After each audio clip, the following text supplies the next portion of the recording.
and identify anyone in the room. Let us know if you're excusing yourself from the meeting. A quorum of commissioners must be visible during the meeting. So thank you, commissioners who are attending remotely. Leah, would you please call the roll? Yeah.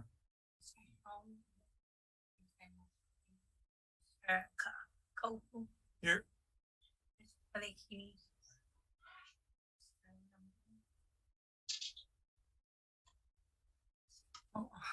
Commissioner Namu'u. Can't hear.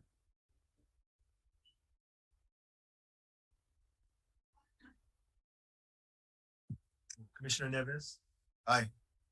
Commissioner Teruya. Here. Me, I'm here. Sorry, it's going to be a little challenging because Leah has lost her voice. So we'll do the best we can. Regarding the agenda today, item D5 is for information only. The workshop slide presentation was sent over this weekend. The commission will recess around noon for about 30 minutes for lunch and to convene an executive session for additional 30 minutes. With that, may I have a motion to approve the agenda? Okay, it's been approved and seconded. All those in favor? Oh, question? Thank you. Thank you, Mr. Chair. My question is on the agenda before approval in executive session, item 1. Is this regarding F5 regarding Congressman Kahele's letter? What is clarification? F5. Hang on a second. Thank you.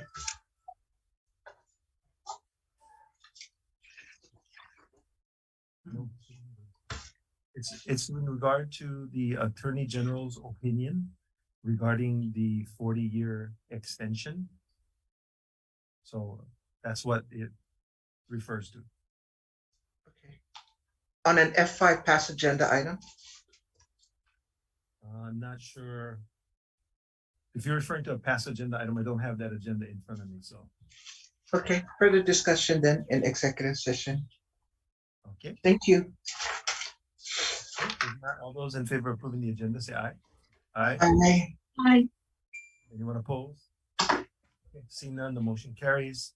For those who are preparing to testify, you have the option of testifying at the beginning of the agenda or as each item is called up. So it's entirely up to you. Public testimony is limited to 3 minutes, so we'd appreciate if you could summarize your testimony. And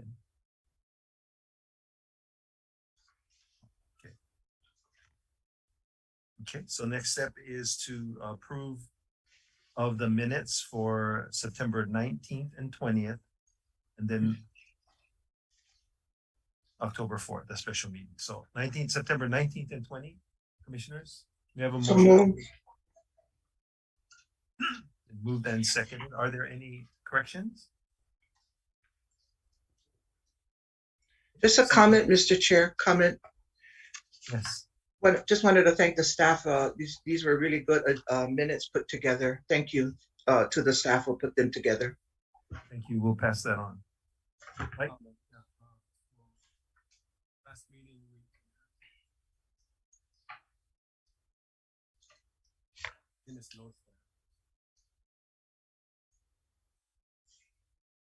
Up to the best of my ability, yes. Okay, with that, all those in favor of approving the September 19th and 20th, 2022 minutes, say aye. Aye. Aye. Opposed? Okay, seeing none, the motion carries. Same thing, we have a motion to approve the October 4th special meeting minutes. So move. So move. Okay.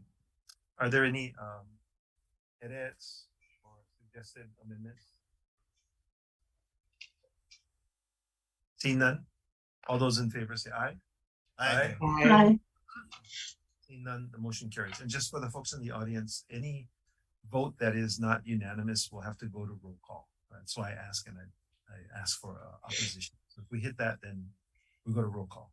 Okay, with that said, we are now on public testimony and first public, we'll do the interim first and then we'll go to the remote. So the first public testifier is Boca Hui, F1 and F2. Oh.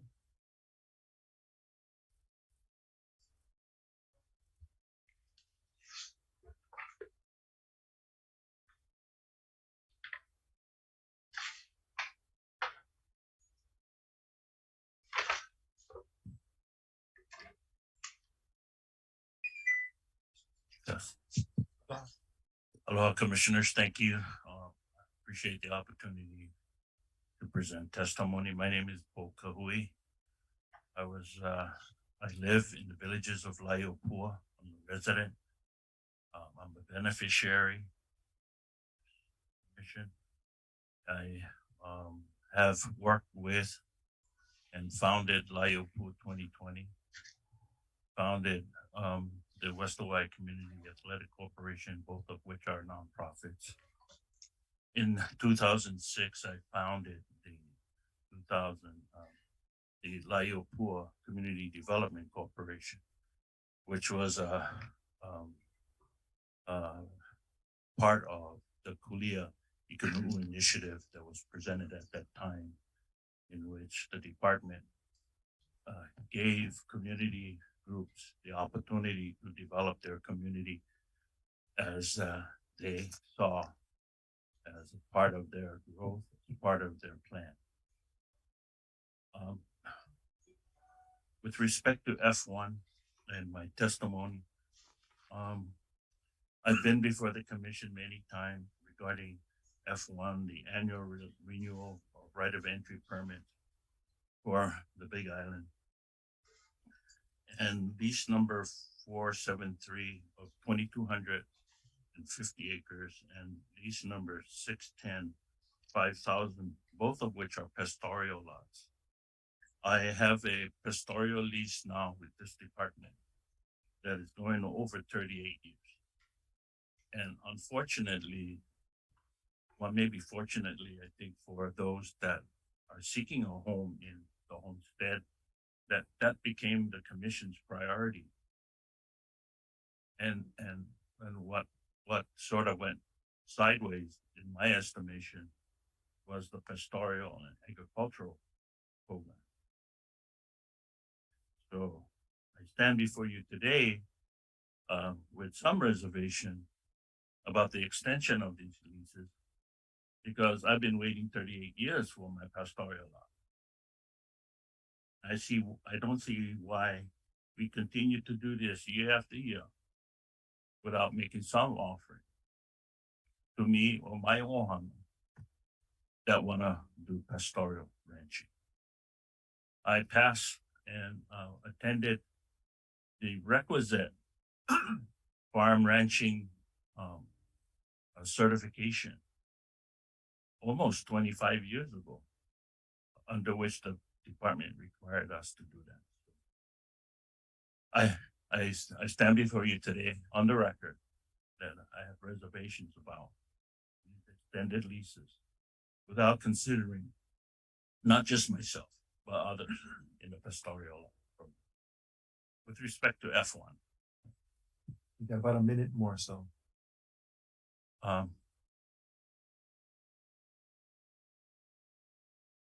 Laiopua Community Development Corporation was set up to do many things, community economic development. And we applied as for the Kalawa project, in which we came in second to the next AMP proposal that you're about to review and execute on a interim lease agreement. Laiopua Community Development Corporation is concerned that the energy program with Nexam and the benefits of that program via the subscription program may fall short. May fall way short on the lease program for this department. and for the beneficiary.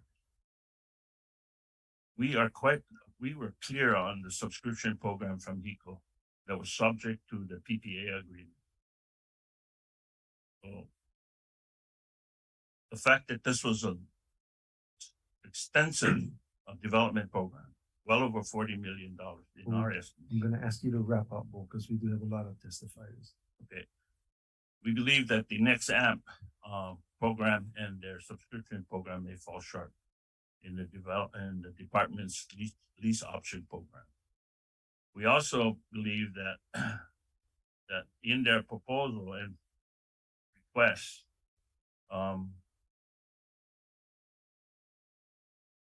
the community benefits plan include a donation of $20,000 to Kaneohali Community Association, $20,000 donation to the Laiopua 2020, but it makes no mention of $20,000 to Laiopua Community Development Corporation, which we serve this community directly.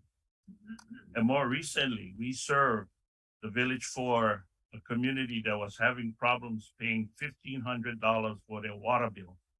And then their mortgage was far exceeding that. You know, I'm gonna ask you to wrap up, yeah. Well, we at LCDC believe that we're entitled to the same benefit as Laiopua 2020 and the Kaneohali Community Association, because we are at the cuff of finishing this North Corner Water Source Development Program. And I believe you understand how that's going. We're also, Well, I'm gonna ask you to stop, and then if there's time after, you can come back and finish the testimony. Okay, but I do want to give everybody 3 minutes because there's quite a few people who have signed up. well, with that said, then, we believe that we're entitled to those same benefits as the others. Thank you. Thank you, Bo. Na Ko'olani, Warrington.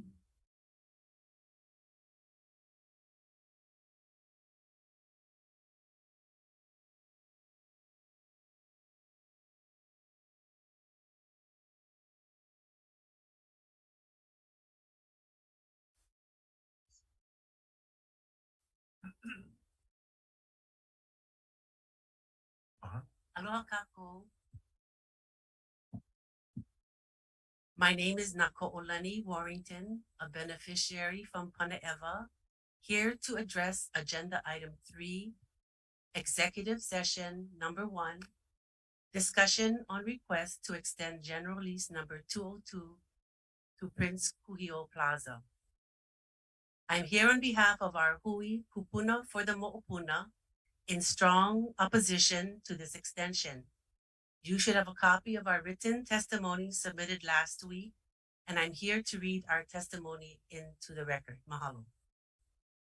Aloha, we kupuna for the mo'opuna, a hui of Hawaiian Homes Commission Act beneficiary farmers from Pane'ewa, Hawaii, submit this testimony in strong opposition to the request to extend 38.9 acres, general lease number 202 to Prince Kuhio Plaza, LLC, care of Brookfield Properties, under Act 236.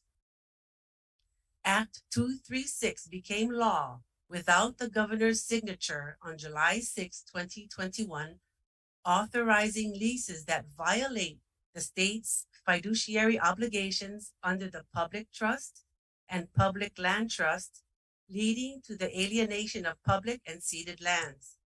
The following is from an October 13, 2022 letter from the United States Department of the Interior Solicitor Robert T. Anderson to the State of Hawaii Attorney General Holly T. Shikata. Quote, I am writing to give notice that the United States has significant concerns that any action by the Hawaiian Homes Commission to grant extensions of commercial leases of Hawaiian homelands pursuant to Hawaii Act 236 violate federal law and constitute a breach of trust by the state. The United States understands that in mid-October, the Commission intends to consider an application for a 40-year lease extension under Act 236 by a commercial lessee of Hawaiian homelands. The United States believes it would be imprudent for the Commission to entertain granting any lease extension under Act 236 relating to the Hawaiian homelands until after the requirements detailed in 43 CFR Part 48, including summaries of all consultations conducted with the beneficiaries, are complete. As required by the Admission Act, the HHCA, and the Recovery Act, I respectfully request your prompt attention to this matter to avoid unnecessary conflict between the United States and the state, which for more than 60 years have worked cooperatively and collaboratively to ensure our respective responsibilities under the HHCA are faithfully executed, end of quote. So we kupuna beneficiaries of the HHCA also have significant concerns as stated by the DOI and urge this commission to deny lease extensions under Act 236 and uphold the HHCA trust. Mahalo. So that's the end of our written testimony that we submitted. Hopefully you have that in your packet. But I'd like to conclude by encouraging everyone on the commission and here to please learn more about Act 236. You can go to the Hawaii State Legislature 2021 archives, Google HB 499, House Bill 499, was extremely controversial, granting century-long leases of our public lands for commercial, industrial, resort, and governmental use. It sailed through that session when we were in the midst of the pandemic and the Capitol was closed off to in-person testimony. It became law, as you know, without the governor's signature. Where's the heaven? Where's the pono in Kela? Heaven o ho'i. So in closing, I thank you all for your service.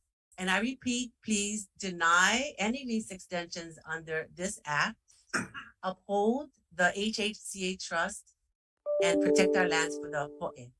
Mahalo nui. Thank you very much. Question? Hold on 1 second. Sorry. Come back. Question.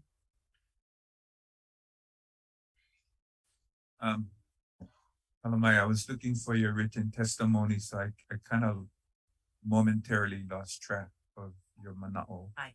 So I wanted to hear it again. You mentioned something about, okay, so there was a session you Yes. mentioned, Correct. and ultimately, as a result of that session, decision was rendered without governor's signature. Can you repeat again what that session was about? Okay, so that you can go to the Hawaii State Legislature, the 2021 archives.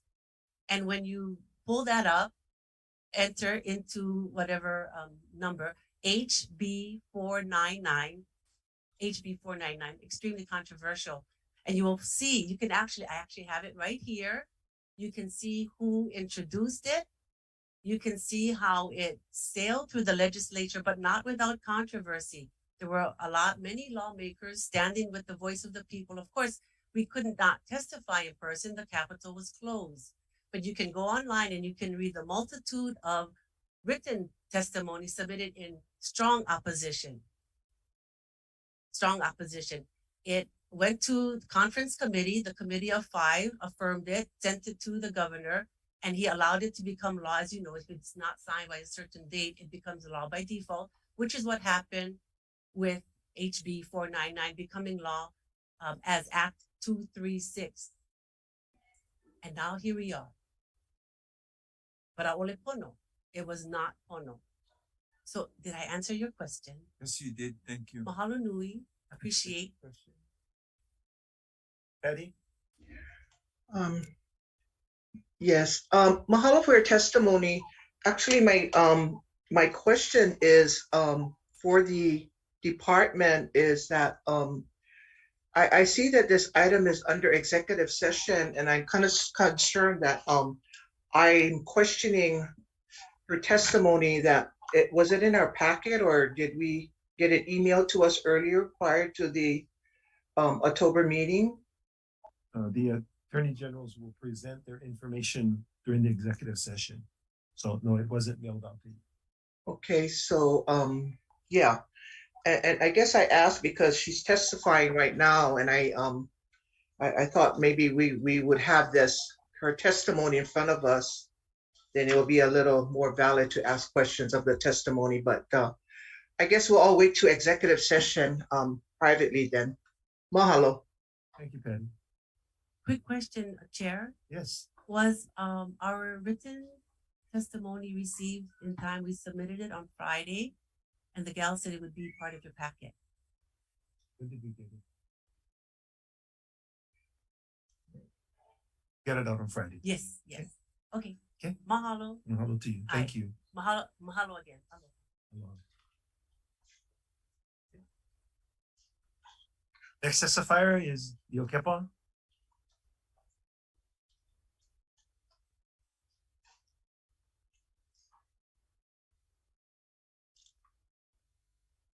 And I want to remind all public testifiers that public testimony is 3 minutes.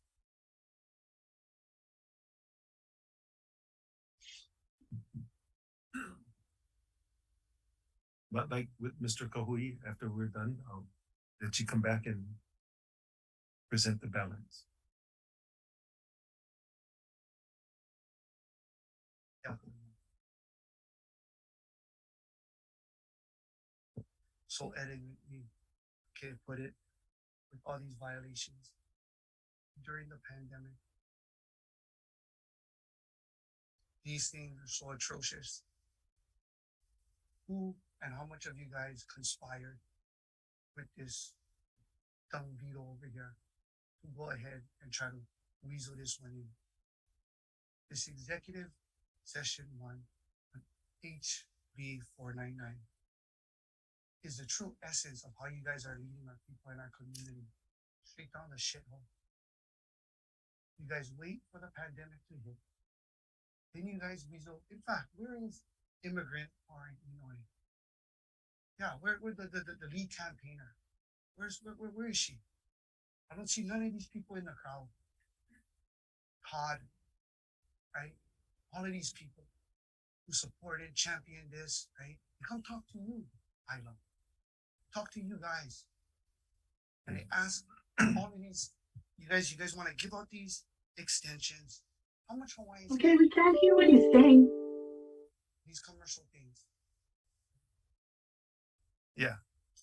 So the folks that are out remotely can hear you. Sorry, just in a moment. All right. So we're over here discussing HB 499. Kaika Helen we got to talk with him. He ran away. He's telling us everything is out of control. And we're thinking that you guys would have some kind of ethics, morals, duties. You guys start these meetings off with prayers. You guys start these meetings off with all of these beautiful intentions, but always fall short. And this HB 499 slid in Act 236. It's like you guys swinging left hand to right hand, every circus show. These things is sick. Don't you? Who conspired? Who conspired with him to try and pass this down? Nobody can raise their hands. So you just orchestrated this whole thing and made sure immigrant Illinois could just come slide right in and give all of her friends a free discount? I would like to just follow what Auntie said. Go look at the No, look at the legislative Why record. stop cutting me off? We right here. I'm gonna give you more Stop time. looking at your phone. Look at me. I'm gonna give you more time. I'm looking at the phone, keep track of the time, but I'm gonna give you another minute. I just want you to understand, and I want you to go look at the facts. I already did. Zero testimony from the Department of I Homeland. hear all this nonsense. On this all bill. this nonsense. That's Okay. all you talk, dumb beetle. Is You nonsense. have another minute. Please I know. continue. That's all you like to do. Always cut people out. Always try to give you 2 cents. No, I want to set the record straight. That's why. This is the fake state. This is an illegal occupation. All the shit you guys be talking is rubbish. You guys only pillage, rape, resource natural rapists. That's all you guys do is take our PP. You guys take our resources. You guys don't give none of the things that's mandated back to us. You guys just love pimping out our nation. You love pimping out our lahui. And that's why this HB 499 swing 236, this is just like the melting right here. It's like you guys just love doing these things. It's like I'm never shocked already. But you looking at your phone never shocks me no more either. I'm But just you guys checking can't the even time. raise your hand to say, oh, you guys honestly felt good about this HBO 499 during COVID, right? You guys feel good about that, Isla? You guys feel good that people dying on the wait list, no fucking graveyards? You feel good about that? Yeah, you do, yeah. You're looking at your phone, you try to correct me on the run, go Google Auntie. Auntie already did her job. Wonderful job. But you guys gotta be more accountable. You have another minute. Give me one more minute. You guys cut me off, then give me one more minute. See the kind of psychological games you guys like playing. I'm just telling you guys right now, this is round one. Tonight, round two. We'll be back again. See you at Kilka 6:30. Thank you. Okay, next up is Daniel. Kia.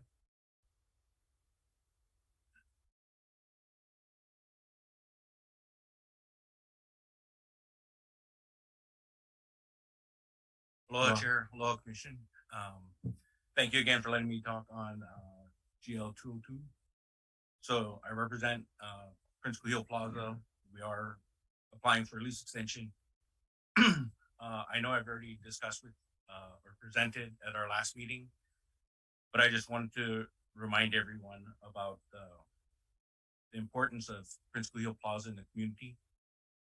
We are truly a gathering place. We are a community place.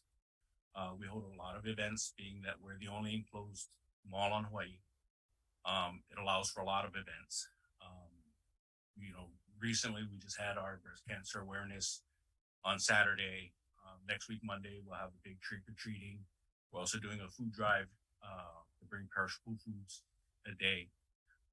But not only are we important to the community, it's an economic driver for Kilo. Not only for the people that around the area, not only for beneficiaries, not only for everyone that lives on the Hawaii Island, but the amount that it drives taxes wise, the amount it drives for the economy, it's a huge driver for Hilo, as well as for the Department of Hawaiian Homelands. According to the DHHL report in 2020, the revenues from our lease, from what we pay, is 10% of the revenues generated by DHHL for the entire island of Hawaii, just based on our lease payments. So I think it's an important piece for Hilo community as well as for DHHL. So I hope that you guys will consider that. I'm not here to speak of legal portions that I know you guys are going to go and talk about, but I will be here if you guys have any questions or anything. But I appreciate your taking time and to consider our application. Questions? Anyone? Patty? Go ahead, Patty. Yeah, aloha, mahalo. I wanted to ask, well, I know that it's going to be an executive session, but I wanted to ask you, is there a community benefit package that you provide within the homestead in the Big Island? We did, if you saw on our last presentation, there was a slide. There was an estimated cost of about $100,000 that we do, and it's for different community events and specific considerations for Native Hawaiian events and stuff as well as trying to help small businesses, or especially Native Hawaiian businesses, get their foothold and get their start. So that's why we do a lot of pop-ups and stuff. And for that, a lot of times we use the consideration if they're part Hawaiians to help them and help them grow their business. So part of that $100,000 that was on that packet is consideration estimate for about what we do for the Native Hawaiians directly. Yeah, so my question back again to you was, do you provide any community benefit package to Native Hawaiian Associations, homesteads? Currently, no, we do not. Okay, just to community events then? Community events and Native Hawaiian businesses. Okay, all right, thank you, Mr. Chairman. Okay, thank you, Patty. Any other questions? Thank you, Daniel. Next up is Kaui Alameda.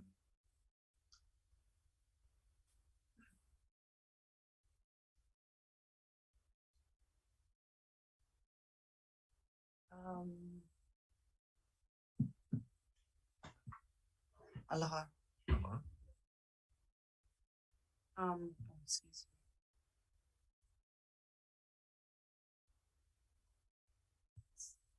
Beatrice.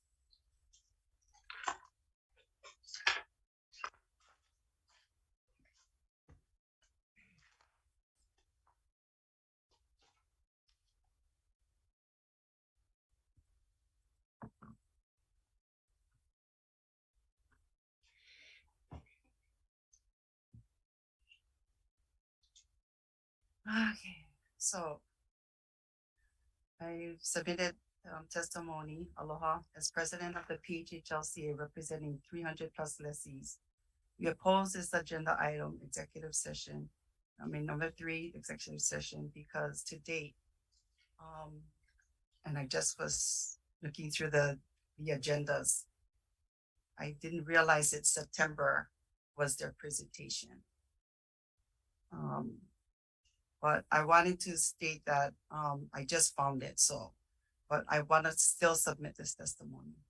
There has been no formal commission meeting where any beneficiary input has been given on this matter, like quality testimony or forum regarding any beneficiary input to this particular thing you'll be discussing in executive session.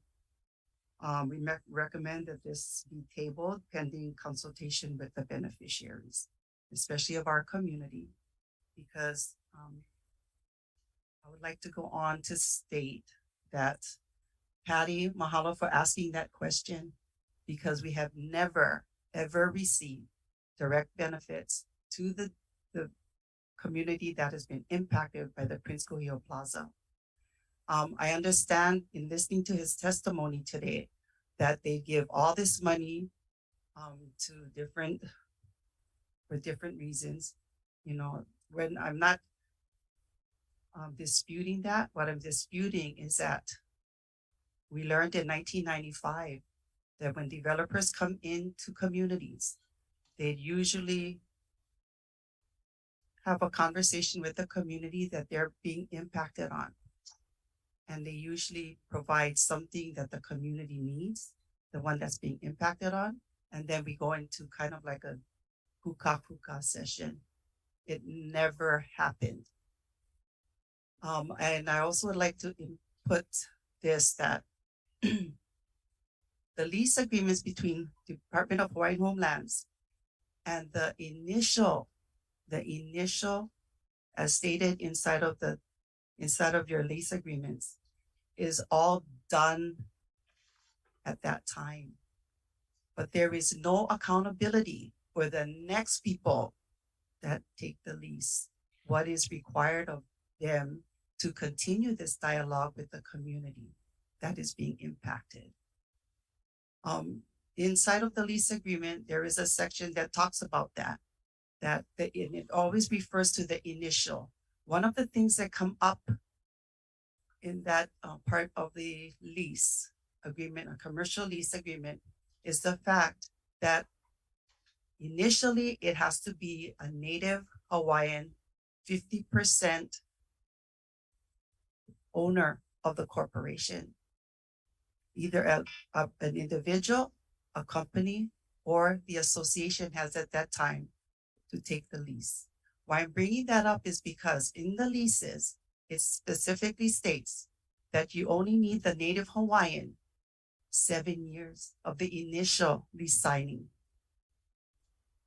So I'm going to bring up this point that right now, the way I look at it, Brookfield, who has assumed the lease, 202, has no native Hawaiian owner of that corporation. So I'm just saying that right now, I would like the department to really look at that and say, these lands were for native Hawaiians. Whether it's leased, commercial, whatever, it's first and foremost and always for our beneficiaries. Therefore, please, like I said, please look at the leases that you're signing with everybody. We're not here to, our lands are not made to,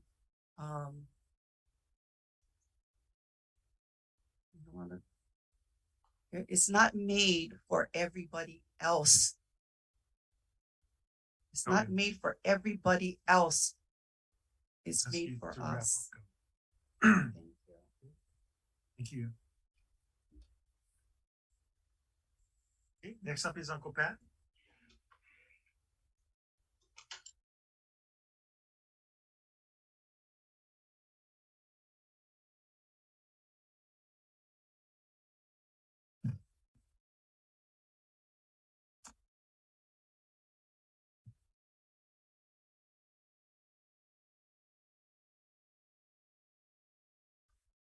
Hello, Mike Ako.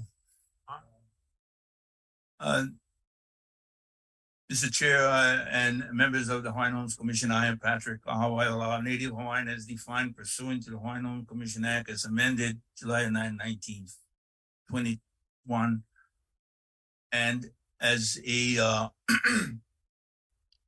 I'm from a community that was settled by 61 Native Hawaiians on December 16, 1924, the second homestead association on the island in the state, in the territory then behind Kalamaula. So Kalamaula was number one, we were number two. We will be celebrating our centennial celebration in December 16, 2024, and I would take this time to invite all of you to be here, the Lord willing. Mr. Chair, I realize I missed the deadline to speak at the J agenda. However, during the DHHL administration is also in its way out, since it's on its way out, the pending election of a new governor will, and also, I believe, select by his own cabinet and director to lead the DHHL. I thank you for your service to this state. In my short time before this body, I will hopefully try to articulate the couple issues that I have great concerns as a Native Hawaiians and not necessarily as the president of the Keokau Community Association. However, the actions of this commission, if allowed to stand, will do tremendous harm to the act and will eventually end up in the courts in the adjudication of the matters of the requests to extend General Lease 202 to Prince Kuhio Plaza, LLC. Hawaii Administrative Rules section, also Hawaii Administrative Rules 10.3-2.1 regarding the application and original documents is another bone of contention. This body was given notice by a letter on December 13, 2022 from the Department of Interior, which is, I believe, what you guys are going to have in executive session, from the Office of the Solicitor in Washington, D.C. Under the Hawaii Stated Constitution, Public Law 86-3, March in 1959, an act to provide for the admission of the state of Hawaii into the Union, Article 4, Compact with the United States 42-108, and also the decision letter from the Office of the Solicitor, Joan M. Moody, Principal Department Assistant Secretary, exercising the delegated authority to the Assistant Secretary of Policy, Management, and Budget, DOI, on May 11, 2022, whereby the question was, whereby Section 4 of the Admissions Act provides in part the excuse me, and the encumbrance authorized to be placed on Hawaiian homelands by officers other than those charged with the admissions of said act shall not be increased except with the consent of the United States. I would clearly want this body to understand, because as I read the Attorney General that represents the department, and that's the question that's going to go before all of you today, is that she believes that it does not need consent of the United States. However, the DOI suggested, and I would strongly for all of you to look at that, because it is an increase in encumbrance. It's not administration, it's administrative, the increase of the encumbrance on our lands. And secondly, the continued discussion of, and I'll defer to that with you guys coming back to the original documents that I think it's hogwash. However, I would definitely agree with whatever came before, was said before, but I want this body to understand there are 4 titles in the Department of, in the Hawaiian Homes Commission Act. Title 4 speaks directly, has only 2 paragraphs in it. The first paragraph speaks to section 401 and 402. That's the savings clause of the Hawaiian Homes Commission Act. In it, it says, if legislation is created that is in conflict with the act, which is what we're having right now, it's in conflict with the act, the legislation is ruled to be null and void. We don't go back, discuss it. We don't go try to rechange them. It's null and void. With the attorneys on this panel, they understand what I'm saying. Trust me, I'm just a retired postman. So I'm here, but I am a Hawaiian that will advocate till the day I die. And what Kuhio presented with the Hawaiian Home Commission Act, that this is what your body. So I would ask that you defer whatever you need to do. You're the outgoing administration, in this case, Mr. Ayla, unless the new governor chooses you to come back, and we're gonna have the same discussion years ago. So, I don't think you like go through that anymore. And I appreciate, I think you deserve this retirement for the rest of your life. But with that being said, I aloha again you for the service that you've rendered to the state of Hawaii, and to all of you for continuing to serve. But as a member of the Kilpa Community Association, these are the two things I want for you to absorb.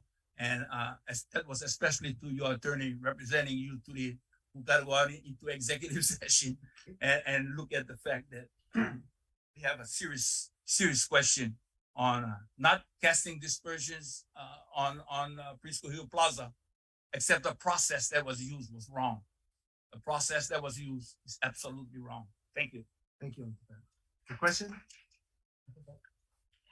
Yeah, I do. Patty, I'm sorry. Patty? Thank you. Hi, thank you. Aloha, Uncle Pat. Aloha, You Commissioner. mentioned, thank you. You mentioned December 22, 2022 letter. Is that a right date, or you're talking about? It's the date that's on the letter that was from from the solicitor, the office of the solicitor in the Department of Interior. December 22, 2022. Yes. Okay. Okay, great. Thank you. Aloha. Any other question?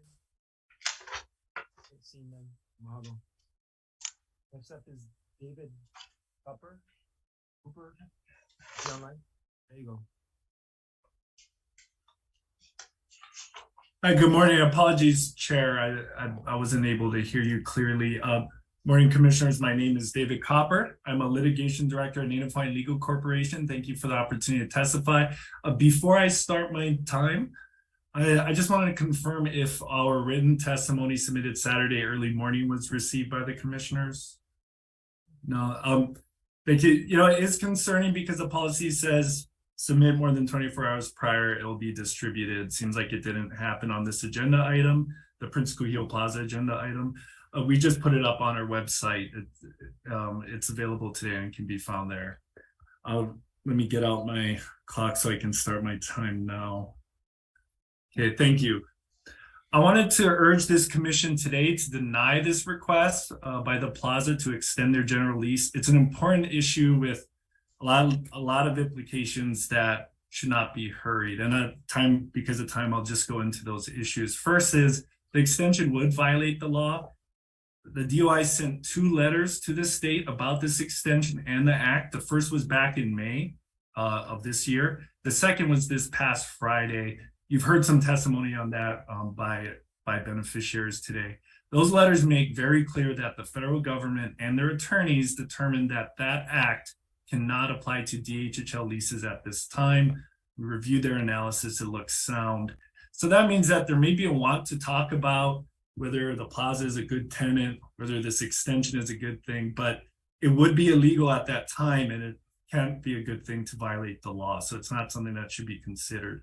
Another thing that hasn't been raised is that back in 1992, the Plaza's lease was extended to year 2042.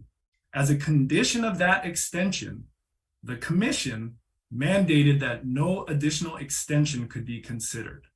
The Plaza couldn't apply for another one. All we have is the public record, and on public record, it seems like that provision is still in force in effect. They cannot apply for another extension. They can apply for a new lease at the end of their term, but not another extension. I'd like to talk about an issue of beneficiary involvement and transparency. First with the DOI letters. I went back and watched the September meeting. There were some really good questions from the commission, but I believe they were not given the full story. The deputy AG present said that DOI never took action. They never sent anything in writing. We know that's not true. They did back in May, and she may not have known. I'm not aware of that, but we do know that statement was not accurate and was not corrected by the chair, respectfully, who was in receipt of the letter.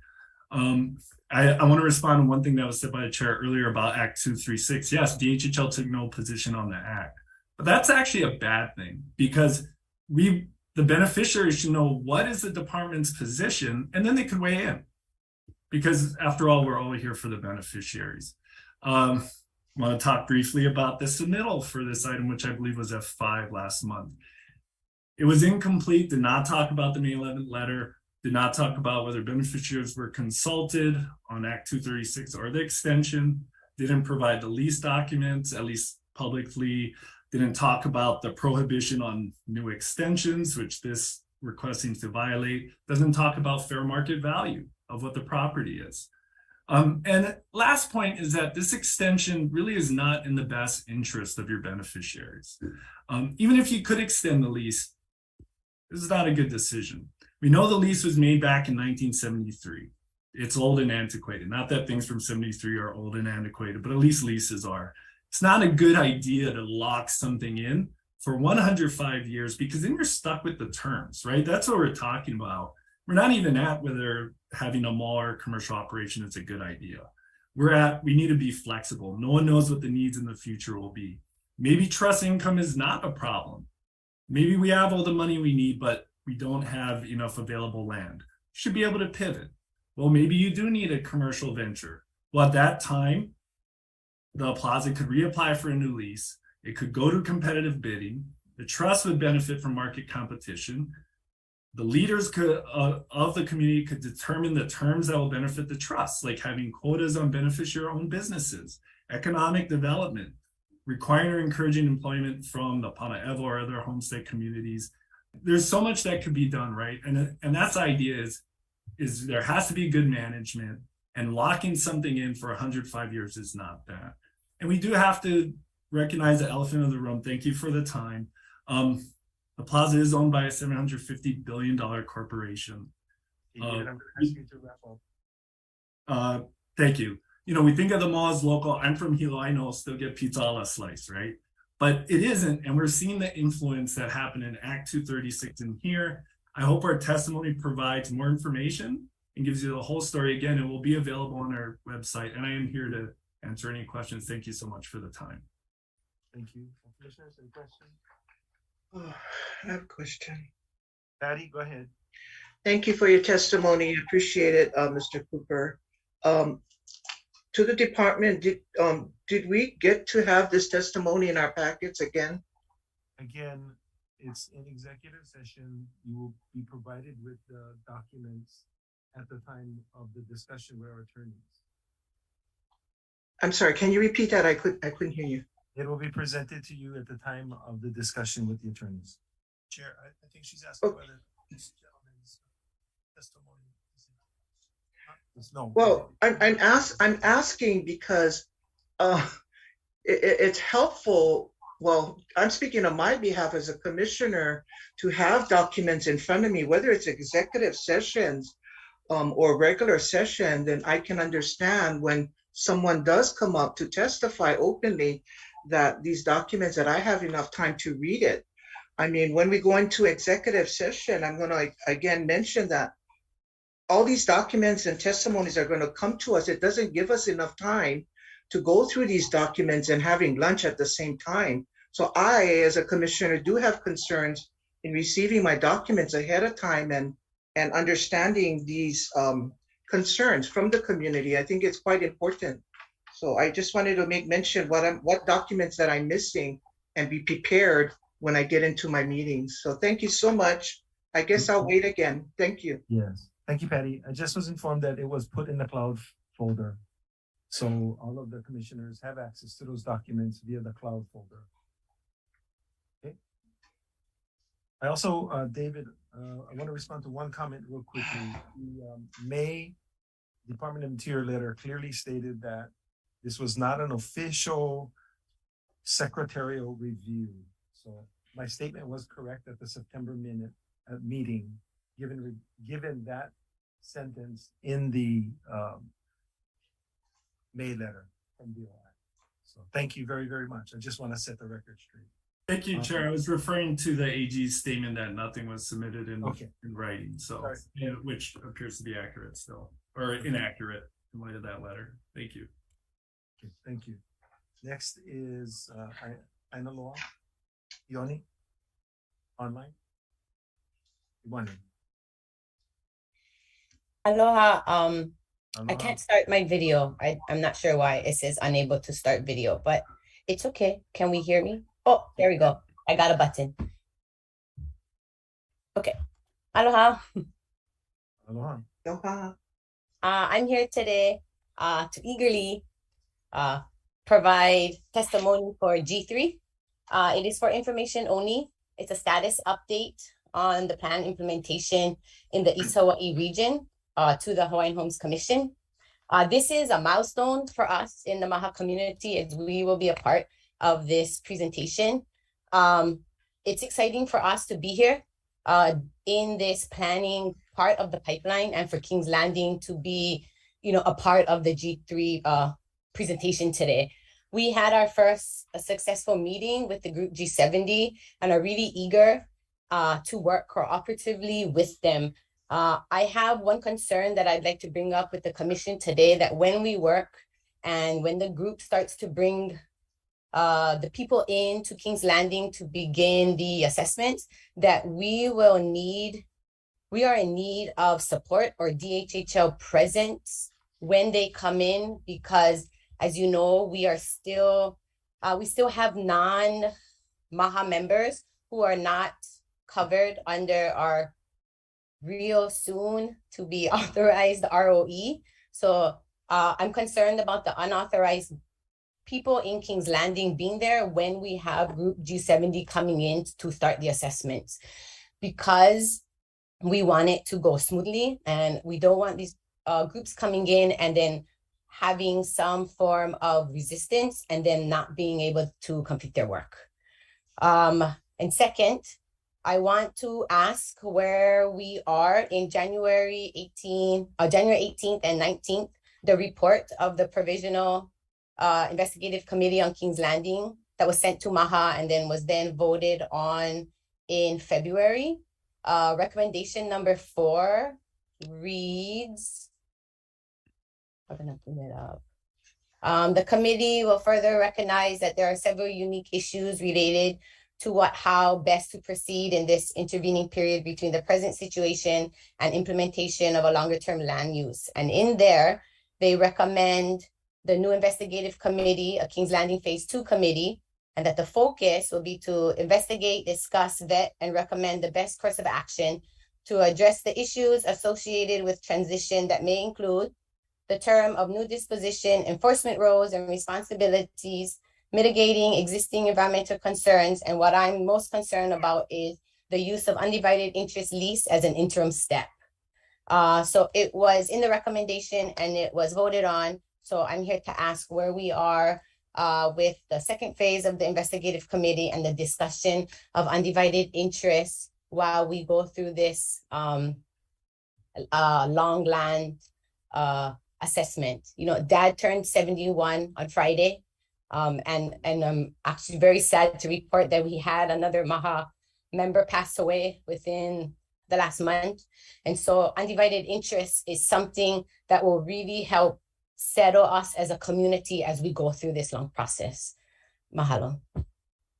Yeah, no, I'm sorry, I don't have an update for you regarding the undivided interest, but the PIG will definitely meet again. And we are working on the interim and disposition. We're very close, and then of course the larger investigation into Kuleana Awards. I believe you've been contacted. We're supposed to meet shortly with the mayor and Hawaii Island PD. If you haven't been contacted, you will be contacted shortly. Mahalo. Question? Looking on the screen. The other commissioners. Thank you very much. Daniel. Next testifier is Joji Tanimoto. Jojo Tanimoto.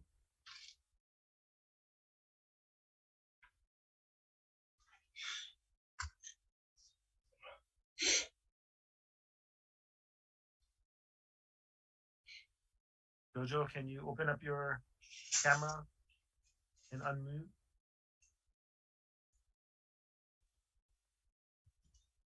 Okay. Aloha, can you hear us?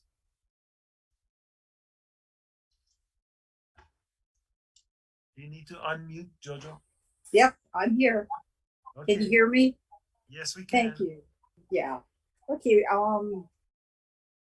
Number one, I sent in a testimony and I don't see my name listed. So I'd like to talk on the two items that I did send testimony for. And number one is to ask the commissioners to help us to get communication with the department in regards to our emergency exit from Kailapa subdivision. I had testified on that, I guess, a month or two back. And so now the community association is looking into that project, but we can't get the department to respond. So one of the things that the Public Works has suggested is an alignment, but it goes through the ranch lands, which I had asked for an alignment through that area in order to look for our exit road, but nobody responds. So we are working with the association and the Public Works and other people, but we cannot go forward. So can we get the department to help us, allow us to go through an alignment that we'd like to see so that we can figure out how we can connect to the emergency road that this whole community, not only Kailapa, but everybody. There is a Makai Road in the Kohala Red subdivision next door. So we would like to connect to that. But so we need the department to communicate with us. And if you can assign somebody to us, we'd be perfect. The other thing I wrote about is last year, our commissioner, David Ka'ahu, had asked what the methodology of the fee rate for the Punana Leo Waimea school in comparison to the Kanuoka Aina, which has so many acres, and they pay nothing. And Kamehameha Schools pays nothing. They're next door to the Punana Leo. The Punana Leo has like half an acre, and they pay almost $1,000. So how did that happen? And why does that happen? And the community does not understand it. And we think it should be comparable to what the other two schools have on Hawaiian homelands. And so we'd like to start a discussion on that and get that school to because the fees from the parents reflect in the amount that they have to pay for the lease. So, we need some help on that discussion. And I just thought of something while everybody was discussing this new general plan. I'm looking at this list of participants and I don't see my name. I just wanted to make that correction. I went to the Waimea Kuhio Village meeting, I guess was in August, and my name not there. I don't know why, but I was there. So I just want the commissioners to know that I'm a participant, even though my name is not listed. So help us out, please. Thank you. Thank you, Jojo. Question? We'll check on the general plan listing. Question? Thank you. Randy? Chair, just a comment. I do vaguely recall having that discussion. I think it was at the Waimea meeting. And the commission did take note that Punana Leo was paying a fee versus Kamehameha paying zero. So I would like to revisit that situation. Thank you. Anna is writing that. Thank you. Okay, thank you, Jojo. Thank you.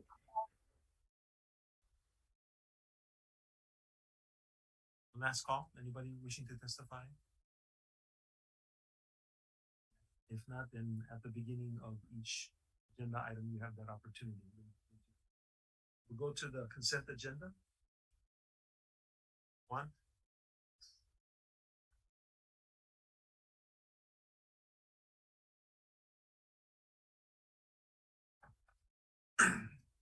Good morning, Chair, members of the Commission. For the record, I'm Juan Garcia, Homestead Services Division Administrator.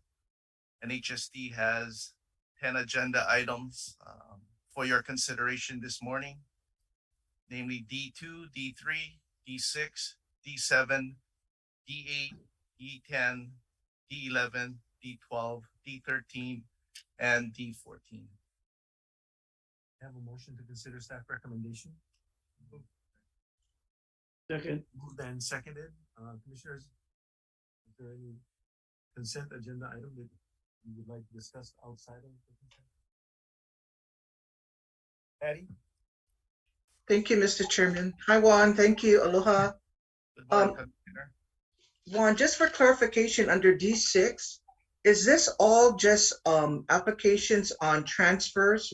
There's no cancellations on that D6 item? D6 is your approval to approve requests made by applications to transfer from one island to the other. Also cancel leases or applications because the beneficiary received a lease award by way of assignment. So is there any, I looked through it, is there any cancellations on that? Any names up there that we are canceling? There are, and again, we are canceling on page 2. There are award of leases to certain beneficiaries that have received lease awards by way of assignment of lease. And there are also successorship of applications whereby the successor's application is also being canceled. Okay, I guess I was having a hard time trying to define from transfer to cancellation, and that's kind of like my question was on that item on D6. But if we go page by page, Commissioner, on page 1 and part of page 2 at the top, these applicants who are named on page 1 and on top of page 2 made a request to the department to transfer from one application to the other. Item number 3 on page 2 are award of leases. Again, these are applicants that have received respective leases through assignment. And then looking at page 3, successorships.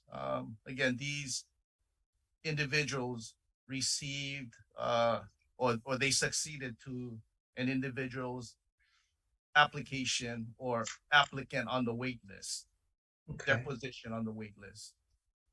Okay, thank you. Thank you for explaining that. It's sometimes it gets complicated reading through and going back at the looking at the names. I was just concerned of cancellations. That was my, and the other one on D8, approval to certify applications of qualified applications for the month of September 2022. So these applications were submitted. Now we are approving them to be on a wait list, correct?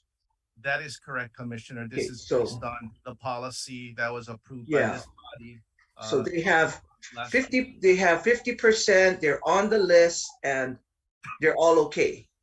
That is correct. Okay, that's what I was concerned on too, because I hate to see further down the years and say, oh, this application, we only found 48.9% or something. So, all right, thank you for the clarity. Thank you, Mr. Chair. Good, Mike. On D13 and D14, successorship. Yes.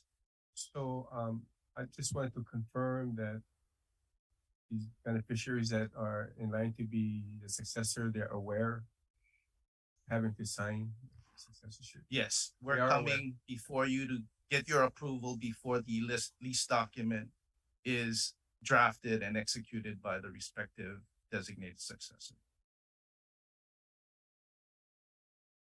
Any other question? Chair. Go ahead, Zach. Yes. Thanks, go ahead, Zach. Thank you, Chair. Juan, I have a question on D13. John S.K. Kawe Jr. Are they presiding on the lot right now at the Olehua, or is it vacant? Is there anyone on that lot? Do you know? This specific lot, Commissioner, is in Naiva. There is Oh, no okay. improvement on this particular lot. Thank you. You're welcome. Thank you, Zach. Okay, no further questions. All those in favor of approving consent agenda, say aye. Aye. Anyone opposed? Okay, none, the motion is carried. Thank you, very much, Commissioners. Juan. Thank you, Juan. Follow. Next up is agenda item F1.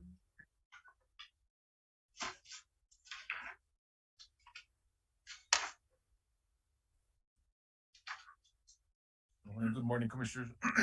Kahana Albino, Acting Administrator and Management Division. And Management has two F items for consideration. First, F1, LMD is seeking the approval for annual renewal of right of entry permits for East, Central, and South Hawaii Island.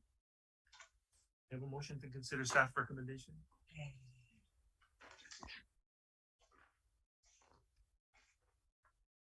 Just wanted to make sure of note on Exhibit A, majority of our right of entry holders in East Hawaii, East, South, and Central is all beneficiaries. We have two that are non-beneficiaries. You see highlighted yellow, one of the right of entry tenants at beginning part of the year, unfortunately, without having another tenant named on the lease or on the right of entry permit with him, and being that right of entry permits are non-transferable, it was canceled. It's going to be canceled. With that being said, again, we're just seeking the Commission's approval for extending these rights of entries. Well, did you want to finish your testimony on this? You got 3 minutes. Kana, just to confirm, you're talking about 469, yeah? Correct, Darryl Kalu. That's the one that's gonna be canceled. Correct. Yellow. I let him know. Thank you, Commissioners. Bo Kahui.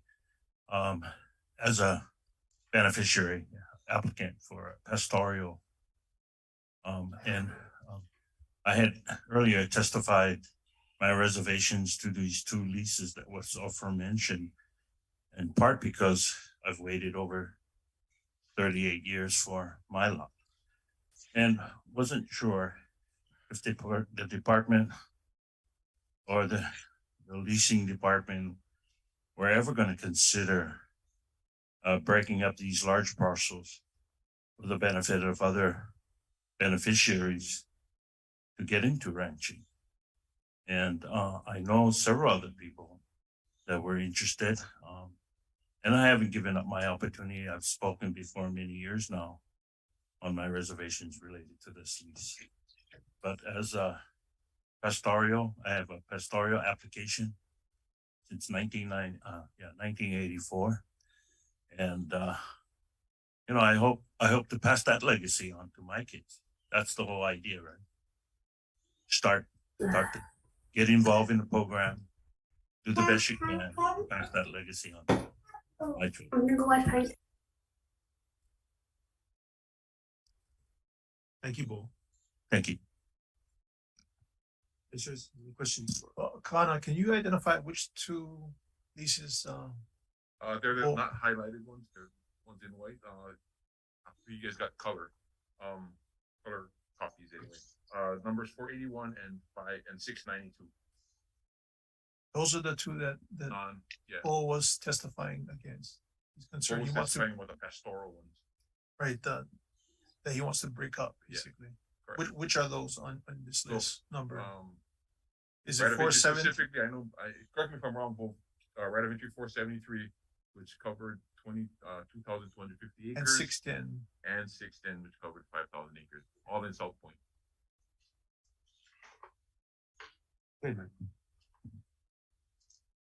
Mahalo Kana. So just for my clarification, so these are annual rights of entry. Correct. And we renew every year annually. So what is preventing these right of entry to being like a general, like a lease as a pastoral?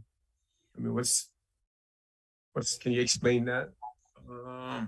I mean, that's what I'm thinking. I'm hearing what Bo is asking, but right. Can you expand on that? So majority of these lessees in Ka'u are actual pastoral lessees down there who have 25 acres. Because the acreage is so big, so dry, real windy, they took it upon themselves to take care of the lands that is adjacent to them.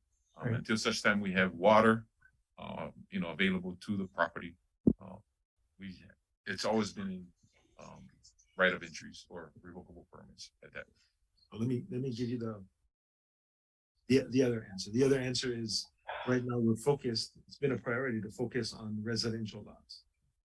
If the commission at some point in the future wants to change that, then that is possible. However, we've been criticized the longest and the hardest by the legislature and by the congressional delegation for not getting people off the wait list for residential lots. That's where our energies have been. But again, if in the future the commission wants to change the priorities, it certainly can. Yeah. Okay. So no, that's helpful, and just wanted to at least elaborate more on what Bo was saying. Right. So on right of entry 469 to Daryl Luau, he recently passed away. So you say there's no he doesn't have anyone else on the ROE. Correct. So what is the normal process then to address this situation? Because we have a provision in the license clause in the license, which is non-transferable if there's no other party listed on the right of entry with them. Comes back to the it comes back to the department. Correct. And then so we give them a transition period, let the family know. So it'll come back to the department, and then in alignment with the ROE or the new policies that talk about short-term leases, it will become part of that list that will go out again. Okay. So yeah, and one of my concern is I know there was a lot of livestock, and this ROE was helping out in our situation with fire breaks and stuff. So if they need to leave, then we lose that portion or whatever help they were providing on the fire breaks. Correct. So it depends on, Daryl had his own access to water. I don't know if that goes with him. Also, it depends on the children coming back from the mainland, deciding if they want to keep ranching or if they're going to liquidate the assets. Yeah. So I know that Daryl has a lease, 25-acre lease, and he has his family. So is there a process because no one was on the ROE with him that a family member can come to the department or the commission and ask for some kind of reconsideration, or that's not in the process? We'd have to turn to the AGs on that because I'm just curious because I mean, we would do our best to try to get somebody back on the land as quickly as possible, precisely for that reason. And we got to keep the fuel load down. Thank you, Kana. And again, that's dependent upon having water, right? You can't have all the cattle down there without water for them to drink, and South Point is extremely dry. Thank you. Yes, Dennis. So Kana, is this parcel that obviously is going to be vacated? That could be one of the parcels we use for the revocable permit program. At this point in time, that's not one of them. No, but it may be one. It may be one of them. Yes, they decide to totally leave. Right? Yes. And just for further edification, these large parcels, once the revocable permit program is solidified, right? You gotta get some time to get the program to work. Are we looking at breaking up some of those parcels? We could at that point in time consider breaking it up. As you know, well, you may not know. Again, Chair had mentioned about the water situation. So a lot of you guys, well, the main guys, you could get their water elsewhere, and then come here and bring the water for.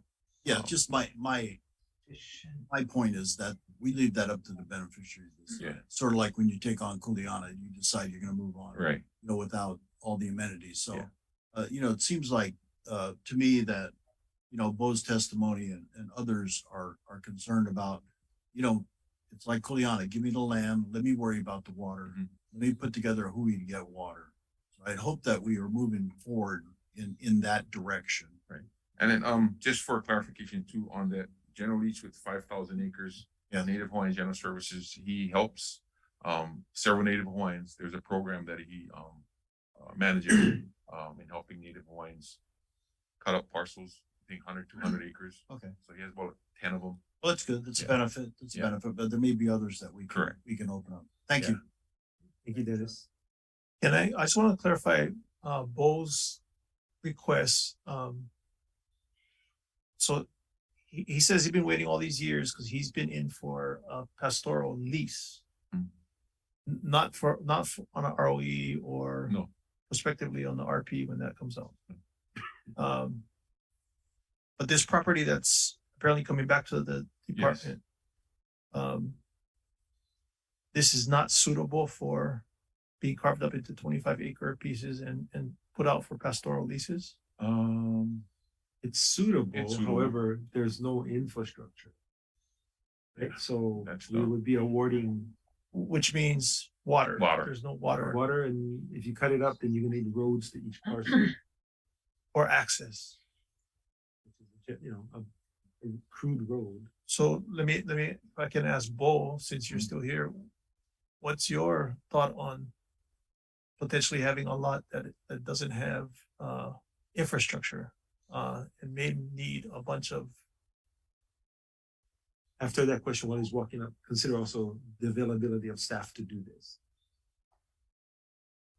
Thanks again, Bo Kahui, responding to Kaupu's question.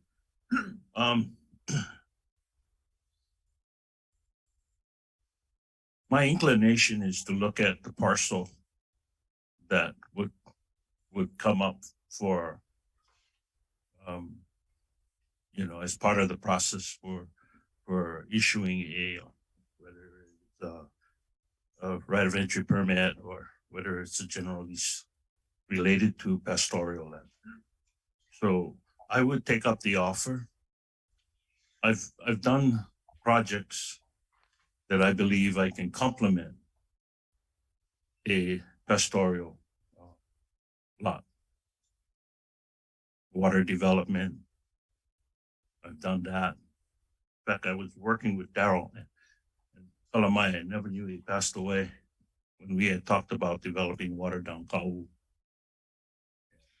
He was a driller by trade. He was a guy that went and could drill for water. But anyway, I would do the same thing like I do on any project. Assess the impact, assess what my investment would be, what that'll take to get my investment return. But your testimony earlier today was asking specifically on a pastoral lease. That's correct. Not what is being presented right now. Was for a pastoral lease, but I would consider a right of entry permit if given the opportunity, and having to weigh at least that process to see if it's going to be in my best interest, my family's best interest. Because poho manava, get into something that we know can deliver. You know, thank you. I hope Thank I you. answered that question. So, Chair, I wanted to ask on your comment that the ledge is really focused on getting people off the wait list. They're specifically focused on the residential wait list, not pastoral, That's the not ag. that's the biggest list that we have. That's the biggest push right now.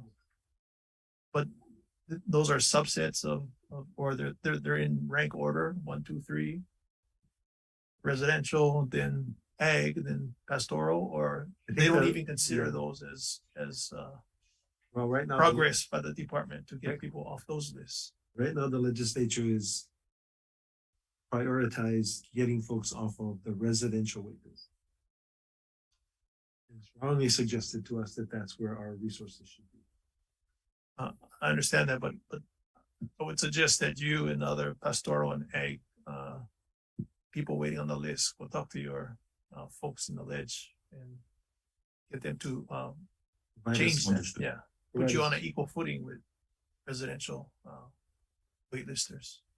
Yeah, mahalo. Thank you, guys. Thank you. Any other questions, Patty? Well, Commissioner Russell asked a lot of questions, but my question and concern was, how often does the department open up ROEs on for ag and pastoral lots? Hasn't it been a while that we opened this up for beneficiaries?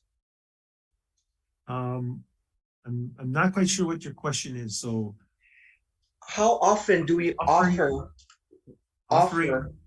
property for beneficiaries to obtain pastoral or ag lots? Ag lots, we are moving forward on Kauai with the Kuleana. So there will be some ag lots that will be awarded. We have not done any pastoral, although in Kahiki Nui, we will be going out at the beginning of the year and offering about 30 vacant pastoral lots in Kahiki Nui. That has been the extent of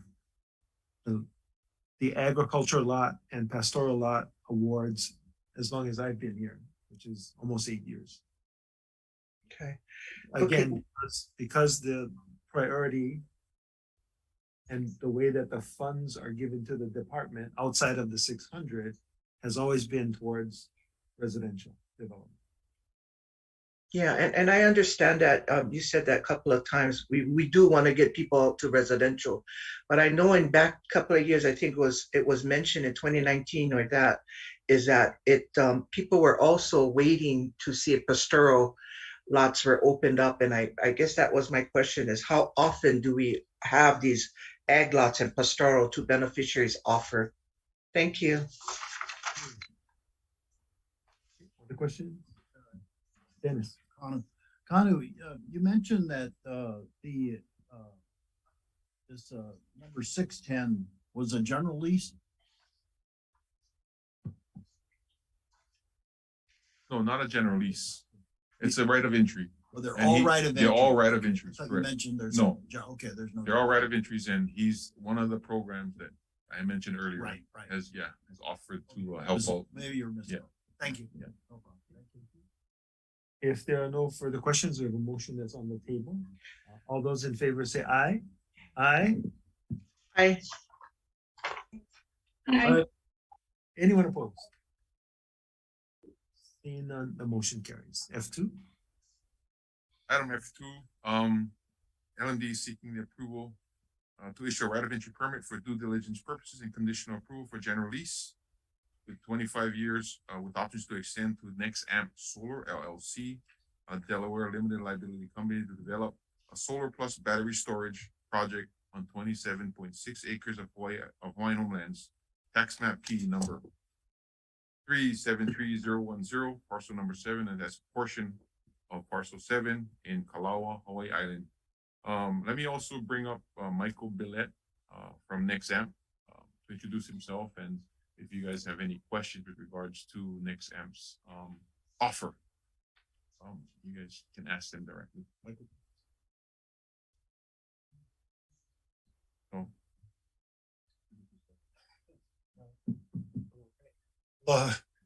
Good morning, Chair. Good morning, Commissioners. Thanks for the opportunity to meet with you today. So my name is Mike, and I'm with NexAmp. I lead the business development for them here in the state of Hawaii. I've been working in the renewables industry for about 14 years in Hawaii, and just started with Nexamp this year. We're a community solar company, so we focus on community solar.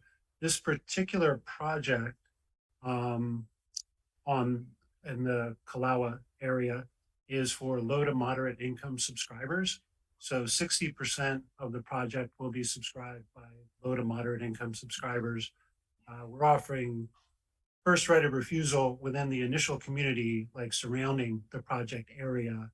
And then if those folks, don't wish to subscribe, then we would expand that out further. So let me just clarify. So the first offering is going to go to beneficiaries. I'm sorry, going to Hawaiian Homes Commission beneficiaries. And then if there is not enough subscribers, only then will it go out to the general public. Yes, correct. It needs to be on the island of Hawaii. So Nexam presented the proposed project during the virtual beneficiary consultation meeting on July 13th, 2021, and the two public hearings held on October 11, 2021 and October 13th, 2021. So currently, we were priority listed on this project on two projects, actually. There's a Kalawa A and a Kalawa B on this. And I heard it mentioned of the 26 acres. I believe it's going to actually be more 40 acres. I think the 26 was when we're looking at like one project, but the utility allowed us to have what are called co-located projects because of the substation that you have in the front of that property there. And so it would be two projects and probably around in the neighborhood about 40 acres where we would be looking for right of entry. So we were priority listed. We submitted a best and final offer on August 2nd. We're waiting on the next step is November 8th, which is coming up pretty soon here. We'll find out if we are awarded either one or both of the projects. And from then, we would be looking to secure right of entry at that point going forward. Okay, so for this project, it would be a right of entry with a conditional general lease based upon the information and final negotiations, correct? Yes, sir. Commissioners? Yeah, Chair. Yeah, Zachary?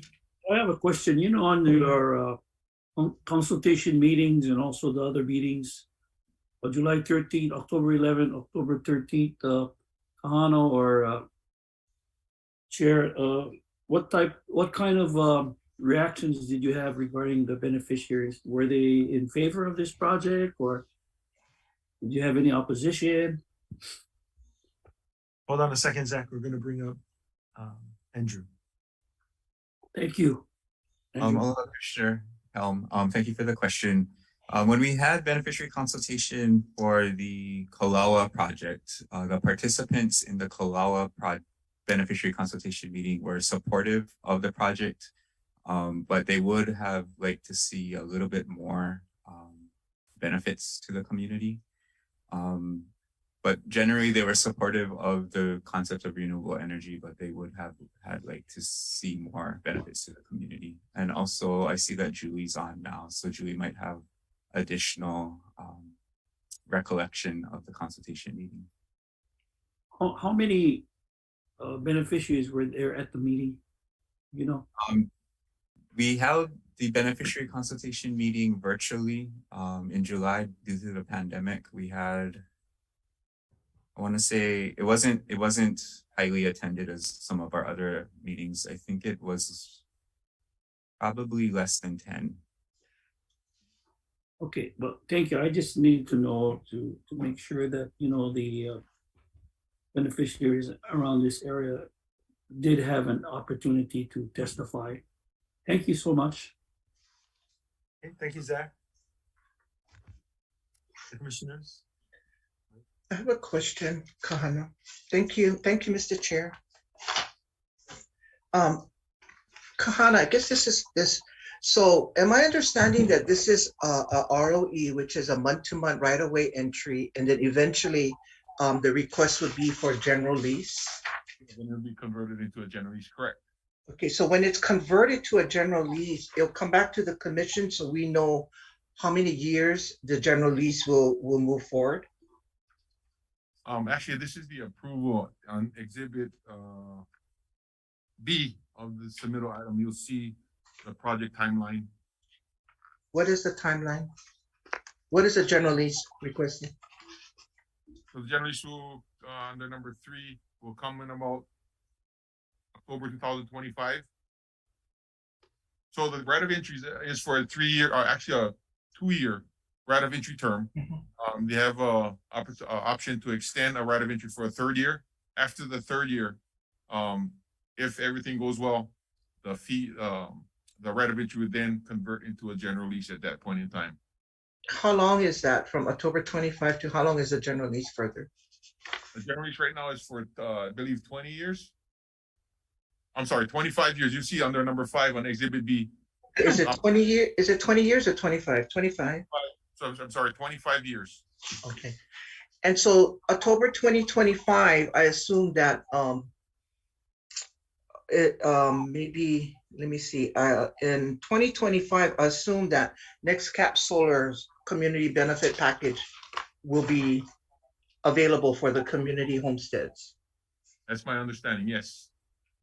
Okay, and so I see on page 2, they are, I guess because a testifier testified earlier. So the NextCap offer is, in page 2, is for homesteads. We'll go to Laiopua in 2020. Okay, and Kaneohala Homestead Association. So these are the 2 homesteads that the NextCap will be providing community benefit package. Correct. NextAmp will be providing it to Laiopua 2020, the amount of 20,000, and Kaneohala Homestead Association in the amount of 20,000, so a total of 40,000.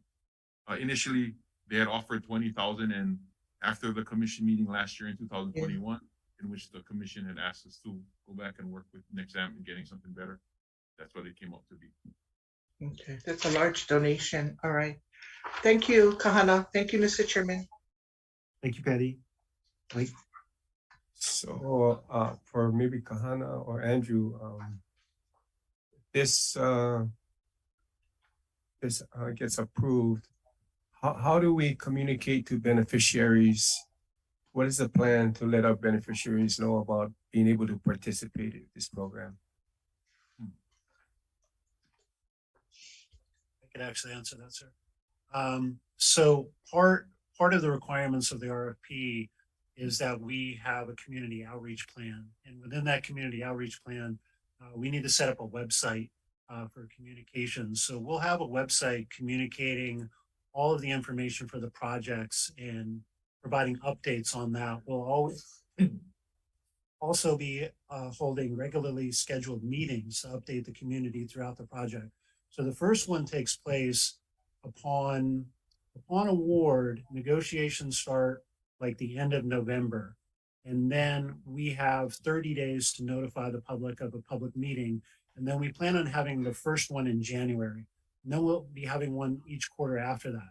So within that, on our webpage, there'll be a link to the utilities website. So all the subscriptions are handled through Helco, through their website. But we'll have a link on our webpage to that. So they go in and subscribe on there. And then Helco provides them with a credit on their bill for the community solar project. And then NextAmp bills them. But the difference is their savings. So they're going to save at least 10% on their energy charge. Also, Commissioner Kalikini, the department will be directly communicating with beneficiaries via mail. We'll probably assist NextAmp with the outreach and the direct communication to beneficiaries via letter. We will probably coordinate with NextAmp on these outreach meetings. Yeah, I think that will be helpful because not everyone will follow the Hawaiian Electric website. And so us being involved is going to be helpful. And what I like about this is that the entire island can participate. Yes. And yes, we love to have more, but the 10 to 12% savings is something. Yeah, it's a benefit.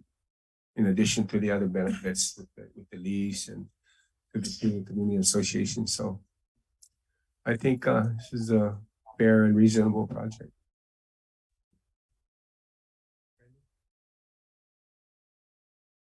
Yeah, so Kahan, I have a question because this came up in the form of a question from some beneficiaries. So, the right of entry due diligence permit, that's pretty straightforward.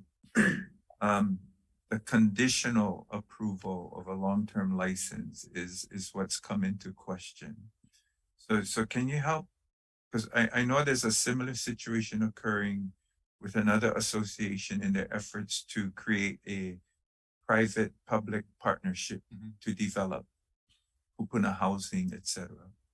So can you explain to me or the commissioners what conditional approval means for a general lease? Yeah, that might have been, it's the same as, I'm sorry, that should have been same as preliminary approval. That's what it pretty much is. That term should have been taken out of there. So it's just a preliminary approval for the general lease. Once we go through the due diligence and all that stuff, that's what it basically is. Okay, so we're going to change the language in there just to be consistent and clear before we approve this. Yes. Thank you. Ghana also, was it 40 acres that you mentioned, not 27 like the submittal said? Yeah, I think it does need to be adjusted because I think it got lost in translation because we had one project and now we were priority listed for two. So it depends on November 8th. If we're awarded for only one, then it would be around the 26 acres. But if what are we approving today? Right now, as far as I knew, I thought it was 27 acres, 27.6 acres. Okay, That so was my, So is that what we're doing? I'd rather do the 27.6 because that's how we listed it and that's how I understood it as written. You can come back to the commission once the HECO makes the decision, right? Okay. So you're waiting for the PPA, right? Yes, sir. Yeah. It's challenging because you understand the PPA process. So whether it's 26 acres or 40 acres, does that change the term? That's a good question. I mean, if you're going from 26 acres to 40 acres, what percentage increase does all the terms increase by that percentage? Well, it's the lease rate is per acre, so we would divide by the additional acreage. Right. Correct. Okay. Thank you. Other questions? Sure. Yes. Right. I mean, suggest that this be corrected. Yeah. Taking a motion yet to do this Okay, vote. So it's a perfect time for. Can you read the corrected motion, recommendation? Preliminary approval rather than conditional. Okay, so the corrected motion would read approval to issue right of entry permit for due diligence purposes and preliminary approval. We're going to delete conditional.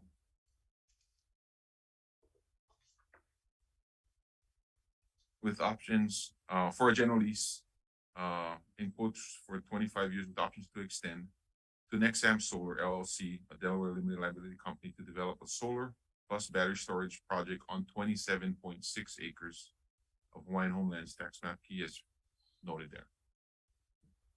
We don't know if it's 27. Correct. So if anything, they're going to come back and request for that additional acreage because I think the language needs to be a little clearer. It needs to be for whatever, we need to make sure that it applies to the actual acreage. So some language in there has to be seen. Initially it's 27.6 up to X, whatever. Yeah. Do you want to have up to 40 acres? It looks like that's a max. Is that your expectation? I'll confirm the actual fenced area of the projects. I believe it's a little over 40 acres. It's probably like 42, something like that, but I can confirm the exact acreage. Preliminary, so you good with 42? Yeah, we're good with 42. Up to 42 acres. So Oh, make it short, please. testified. Well, while you're coming up, I have one more question. The technology that you're implementing here on this parcel, I've seen literature about seen literature about that sometimes you have your solar field and that it supports ag or pastoral use, provide shade for an otherwise too hot area. But this is all lava land. Is that so? Is there does your technology, is it high enough? Is it low profile? That's all It is high enough. It's we're utilizing single axis trackers. So they'll be a post and they will track with the direction of the sun, with azimuth. So they'll probably be about 10 feet height, at their highest point. And so we do have projects in operation where we integrate with sheep grazing. So we have done that. It seems like though this particular parcel of land, it would be difficult, challenging because there's no water available. So you'd have to truck in water for your livestock. But if the department found some use that would be suitable with your facilities, that's something that we reserve the right to come back and work with you on. We would definitely be interested in integrating, any type of mixed use agriculture. Thank you. For sure. Yeah. Thank you. Bo? Thank you, Commissioners. Bo Kahui with Laipua CDC. Within the proposed terms of your decision making right now, of the terms of what they call the commercial operation fees of 25,000, just needed clarity whether that amount is an annual fee related to the commercial operation fee, or is this a one-time fee? Let's checking. Which one you're referring to? Under item 3 of the proposed terms. 30,000. Yeah, but is it one time or is it annual? So I believe it's a one-time fee. One-time fee, correct. Okay. Separate, All right. I just wanted separate from the land use. Yeah, okay. I just wanted clarification on that. And then I like the motion to restate at least that else Laipua CDC would have at least the option to receive a donation. Likewise with Laipua 2020 and the villages of Kaneohale, because we do the hard lifting. Laipua CDC does the hard lifting. So to make it clear, we brought the water project to the department, LCDC. We are just wrapping up the audit and irrigation retrofit with Village 4. And that was central because neither the Villages Association nor Laipua 2020 got involved. That's the water issue, but we're talking about this. I realize that, but we'd be entitled to the same benefit that Laipua 2020 and the Village Association would receive because we're doing the hard lifting in our association. So I would ask that we be given that same opportunity. We're in negotiations, so I'm in no position to add that on. So I have a question here. Go ahead. So, Bo, I think I heard you mention earlier you were the founder of Laipua 2020. That is correct. Okay, so the distribution of funds to Laipua 2020, you're objecting to that because you want a portion of that to go to Laipua CDC. How are the two organizations different since you were the founder of the first? Laipua 2020 was created to develop the community facilities like the medical center, community center, aquatic center. They have a specific mission. And then also to develop the program. In addition to that, they receive a 26-acre lease 279, to create a commercial enterprise under which that income would go to L 2020 to support its program. Yes, I was part of that. I'm not asking to not give L 2020 or the association money. I'm just asking for consideration for the work that we do. That's all. I would never deny, I think, the other organization, but all we want is equal treatment because, you know, LCDC is embarking on projects that neither of them can pursue because they don't have the experience.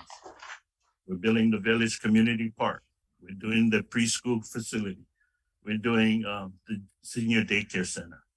So all I ask is fairness, that's all. And if in your wisdom and your decision to amend this proposal, I'd ask consideration. That's all. Thank you. Thank you, Bo. Commissioner. So I'm sorry, can I ask a question? Sure. Mr. Chairman, thank you. So under page 2 on the new offer, am I hearing clear that we add Lae'opua Development Corp?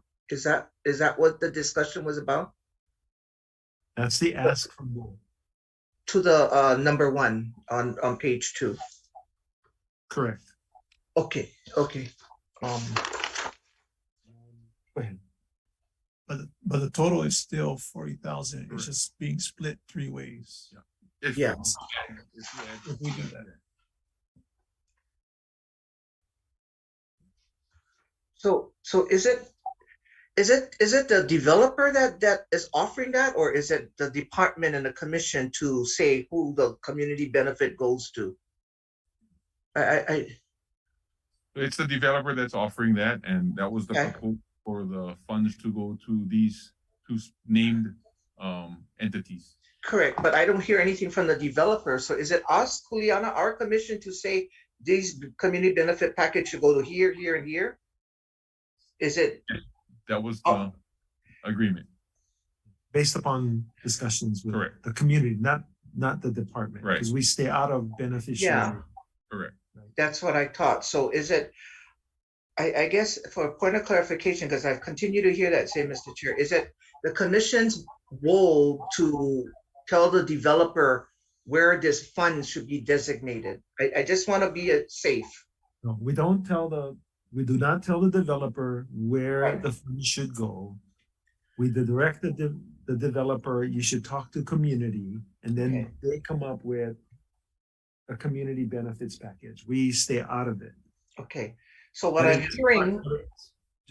hearing, right now is that you have a Lae'opua Development Corp president of Hawaiian Homestead is requesting that he also be added as a number 3rd homestead to receive some benefit package, correct? That's the request that was made at the table. I personally think that the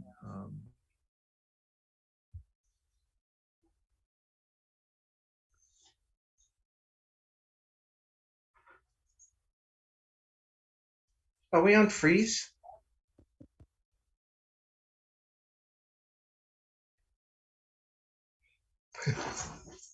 Yeah. I think we lost them. Yeah, we lost.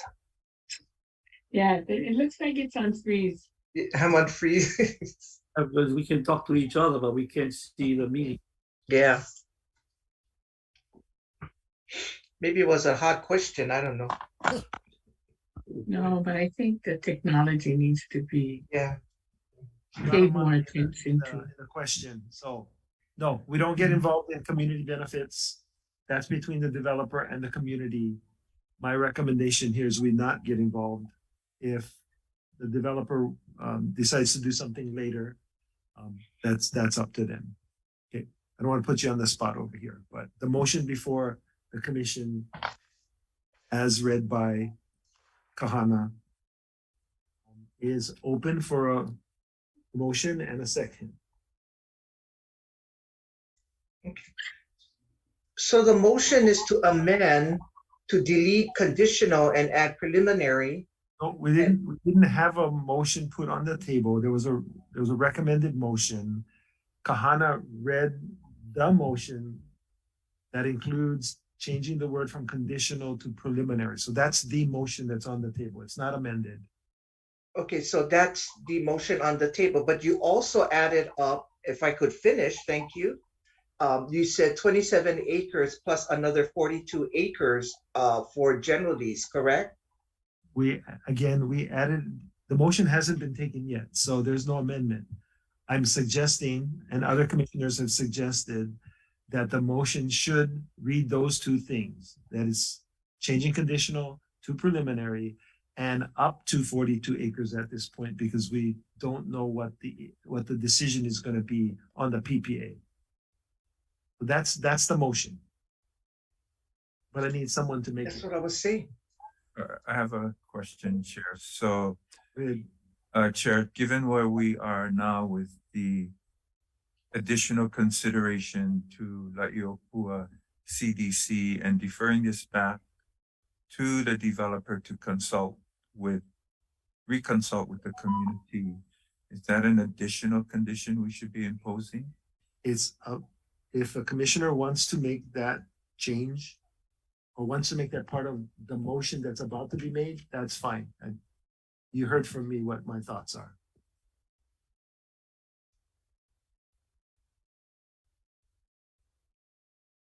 I'm sorry, Commissioner Awo, can you repeat that, please? Yeah, so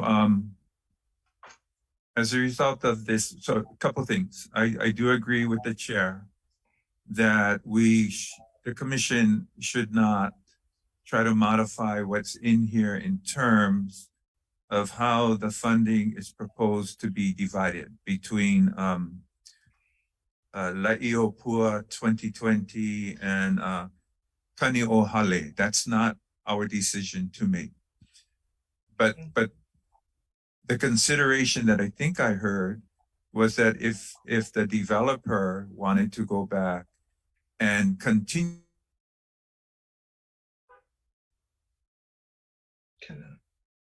I'm sorry, I can't hear you.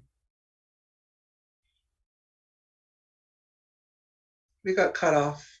Yeah, again, it's a bad connection. Lucky I stayed home and never go over there. You heard what happened there? What happened? My flight. Hopefully it screw up on my flight. That's why I couldn't go. They never had a flight for me to Hilo, only to Maui. I'm sorry, Mr. Awo, we got cut off. We couldn't hear anything. I'm so sorry.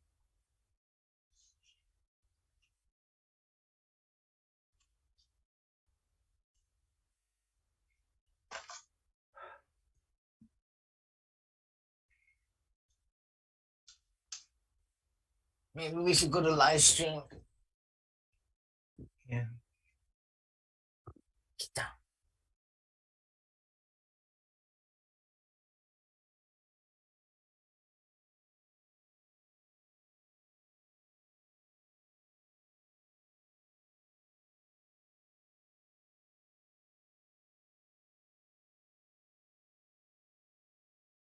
Okay, there's been some discussion while you folks were out. Randy has a legal question, so his request is to defer this to executive session. And then once we get the questions answered in executive session, when we come out, then we can take this back up again. Thank you, Chair. Good. Okay, so this Thank item. you.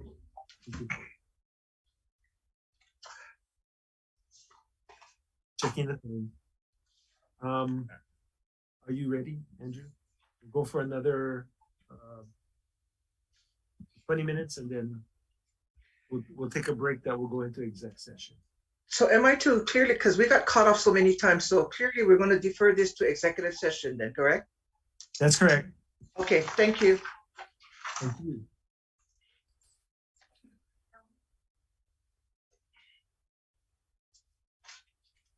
Hold on a second.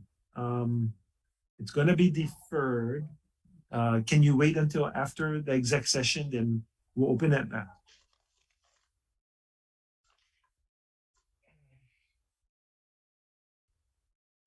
Well, we're gonna discuss legal matters, but Andrew, if you give the table, yes. I'm sitting here listening to this, and so much things are being done to this particular part we're in right now. First of all, I didn't know that you could. How is? I thought I heard Kahana say that we're talking 27.6 acres. Okay. And why are we trying to amend it to now 40 acres?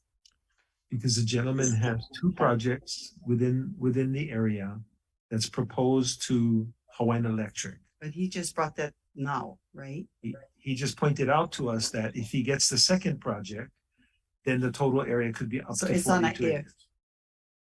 It's all an So, if, because he yeah. could get nothing if Hawaiian Electric goes, we don't like your project. Okay, so my thing is right now, based on what we have written here, that's what you should be discussing, because it's an if situation. And then if in case it does happen, then he can bring the if back to the table.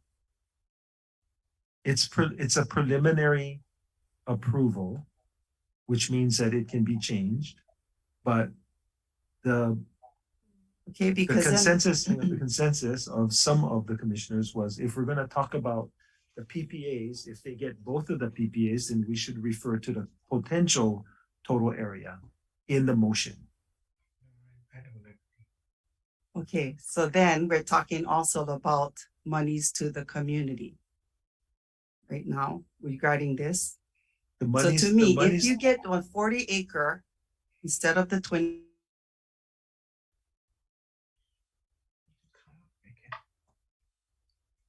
right now is to say, just looking at this over here, I would, as a beneficiary looking at this, the changing of that words from preliminary to from what they have down here is conditional approval. Conditional to Yeah, preliminary. I just saying on my part listening here, I think that's reasonable to say that just vote on what we have here and the changes for that. Because it's an if, just saying, then that I think that even though it's a preliminary, we can discuss it later. We're taking on a lot of things on the executive thing that I think you already have a lot on your plate regarding the PKP. But you're also saying that if we leave it up to 42 acres, that we should perhaps reconsider the community benefits Correct. amount. Correct. Yeah. Okay, thank you. Okay, we're on agenda item G1. Hello, Commissioners. Andrew Choi, Planning Program Manager. Item G1, the recommended action is that the Hawaiian Homes Commission issue a finding of no significant impact declaration based on the final environmental assessment for the Kukulu Kumuhana o Anohola Upono Anohola project, Anohola Kauai, TMK 448003019 portion. Okay, we have a motion to consider staff recommendation. Move. With me today, I have Nancy McPherson, who is the Kauai Island Planner. Aloha Kako Commissioners. Aloha. This item has come before you at the draft environmental assessment phase. So you have taken a look at this before. So we are at the point where the public comment period had ended. The comments and responses were incorporated into the final EA. And we're now here before you requesting that you accept the final EA as being an adequate analysis, and that you issue a finding of no significant impact. Going through the submittal just quickly. Oh, we also have a PowerPoint. And I think that was, we also have some consultants. Kavika McKeague from Group 70 has worked on this for KKOA. Yes. Oh, yeah, read to the bathroom. So, Cedric, do you folks have the PowerPoint? Could we pull that up? I'd like to let Kavika McKeague go through the PowerPoint quickly. Yeah, so aloha kako. Pardon me, I had a little issue getting into the Zoom meeting here. So you've seen many of these slides before, so I'll try to be succinct here in the presentation, but happy to address any concerns. So yes, this is looking to seek your consideration to declare a finding of no significant impact on this environmental assessment. Next slide.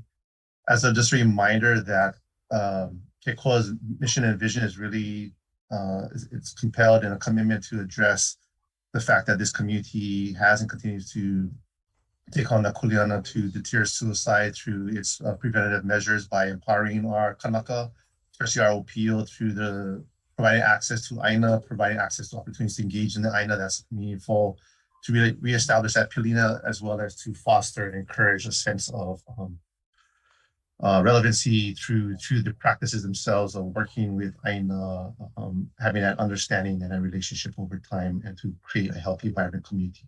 Next slide. So this is just a reminder again that we're talking about a portion of the larger TMK parcel of approximately 10 acres that is in the Anahola Ahupua'a and the Ko'olau district on the island of Kauai.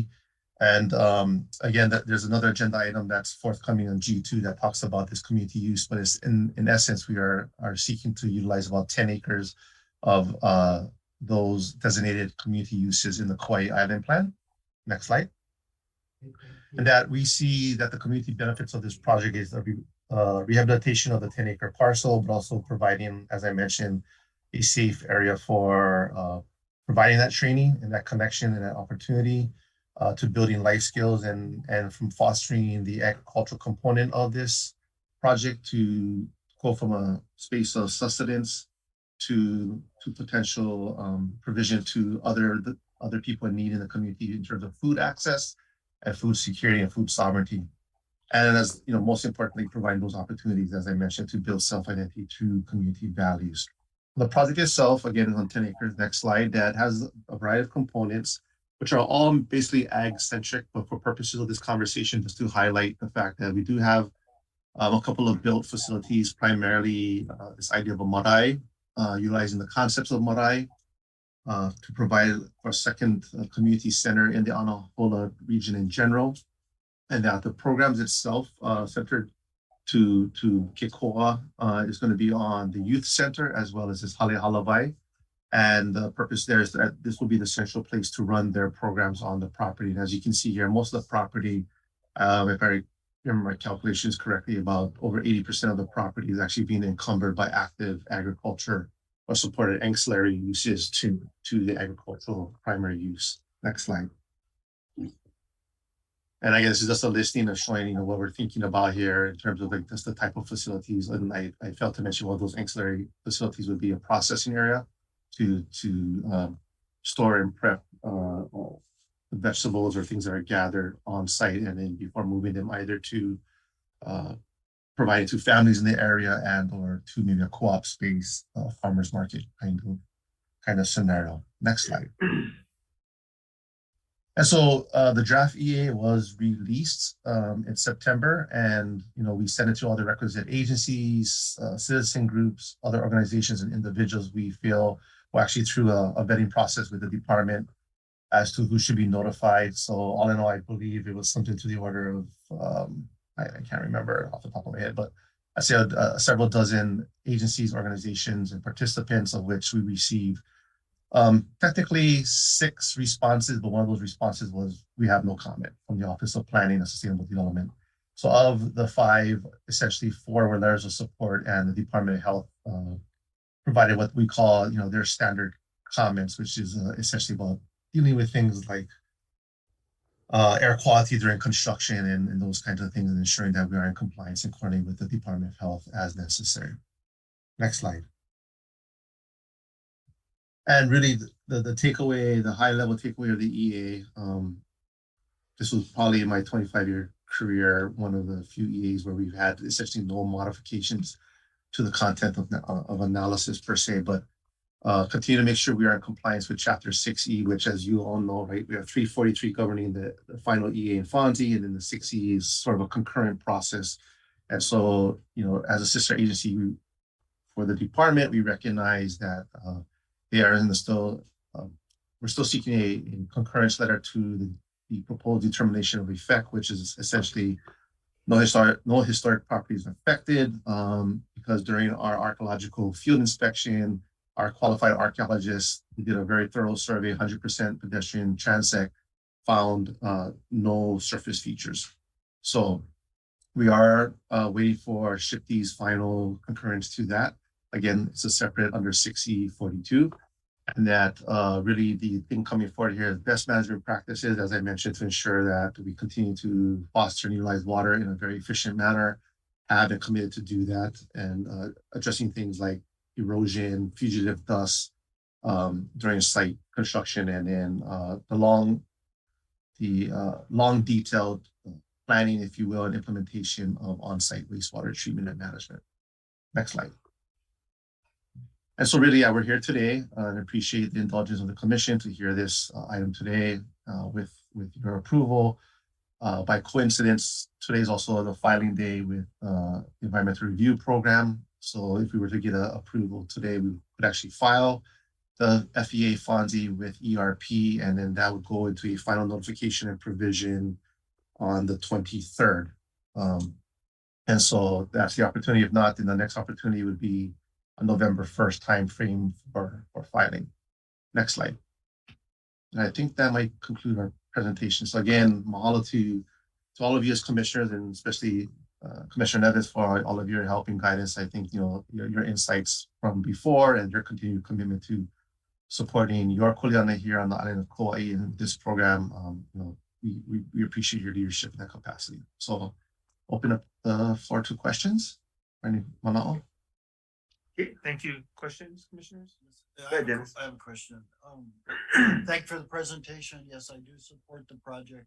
I have a question on the FONSI. I know when we did the environmental assessment, it covered a larger area. So this approval moving forward, how does that affect F2? I mean, I'm sorry, G2. Is this tied together if we approve this FONSI? No, the two motions are not tied together. That's why we separated it out into two agenda items. Okay, very good. Thank you. Yeah, Chair. Go ahead. Thank you, Chair. Thank you, Andrew, for your presentation. Yeah, I also do support this proposal, and anything to help deter our children from suicidal attempts. I think that's important. I think we're helping our native Hawaiian children. So yeah, I just wanted to share my mana'o, and I'm in support of this proposal. Thank you. Mahalo, Zach. Other commissioners? If not, we have a motion on the table. All those in favor say aye. Aye. Aye. Anyone opposed? Seeing none, the motion carries. Okay, Commission. On behalf of Keikoa, mahalo nui. Thank you so much. Aloha, Commissioners. Item G2, the recommended action / motion is that the Hawaiian Homes Commission approve an amendment to the Kauai Island Plan to relocate a 10-acre portion of the community land use designation to a 10-acre area of land in Anohoa, Kauai, Kauai, PMK 448003019. It's the same property that we covered in the environmental assessment. Commissioners, if I may, I would like to share my screen. I had a sort of a last minute, very short PowerPoint that I'd like to.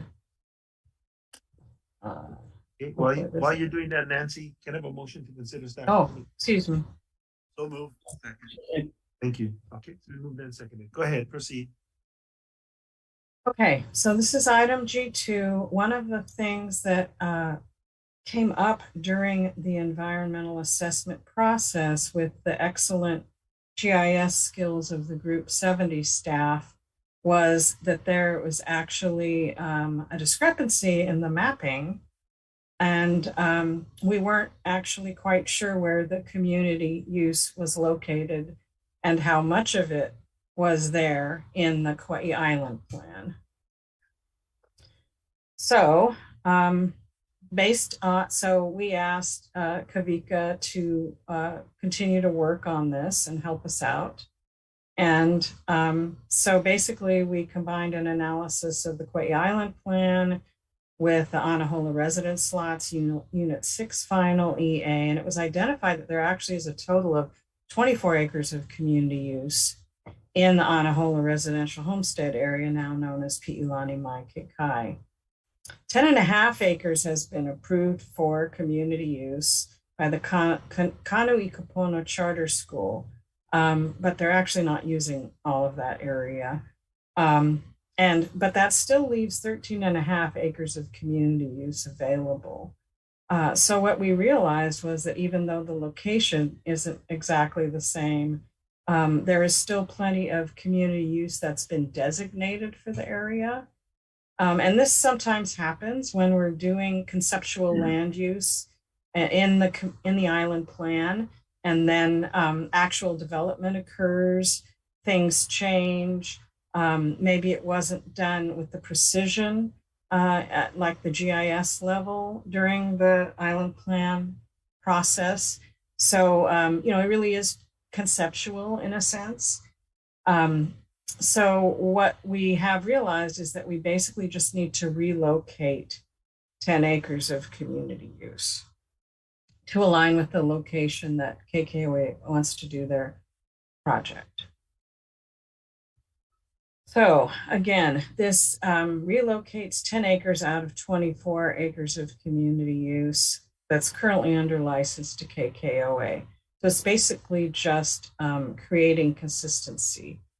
DHHL did engage in BC beneficiary consultation for the project with the Anahola Homestead community. That was in 2019. The BC report, which was actually covered 2 separate proposals by 2 separate organizations, was included in your submittal as Exhibit A. And then, as I mentioned earlier, these land use changes weren't identified as needed during the VC and planning process because of mapping errors.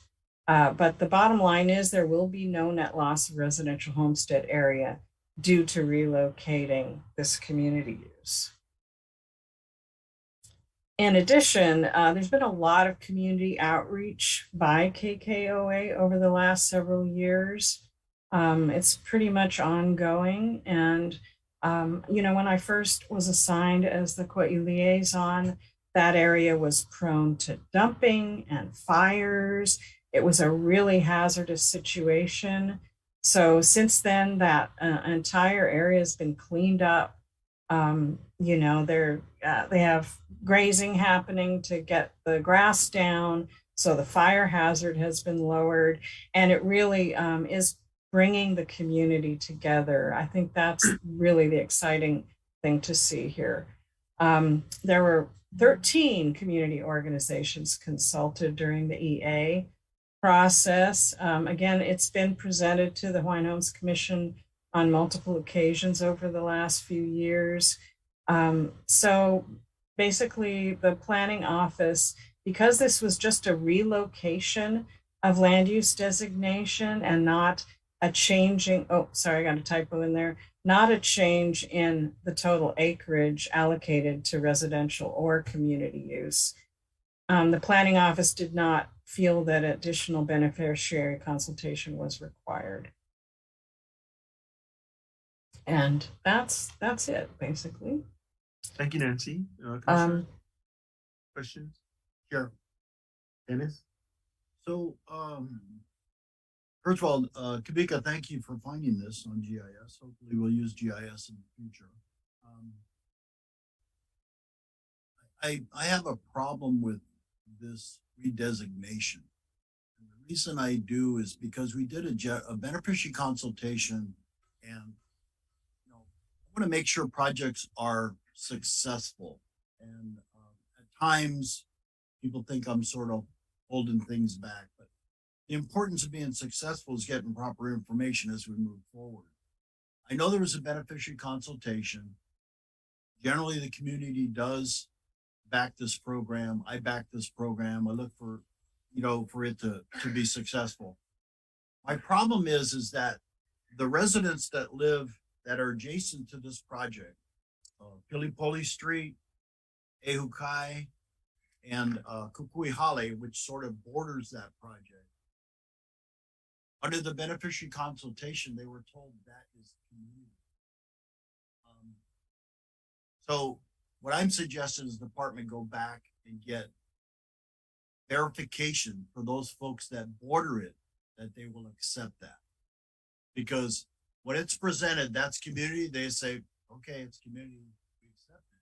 But now knowing that it wasn't community, do they want that in their front door?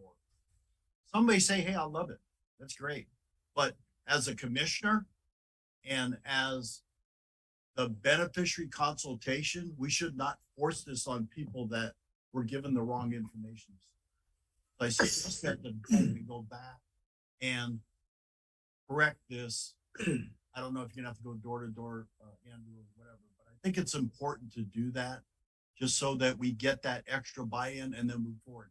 I know this is gonna put, if they decide that it's not acceptable, there is space, would move it to a new location. I know the area's been fenced and some monies have been expended, but again, the beneficiaries make the decision, not me as the commissioner. I just want to make sure that we understand that.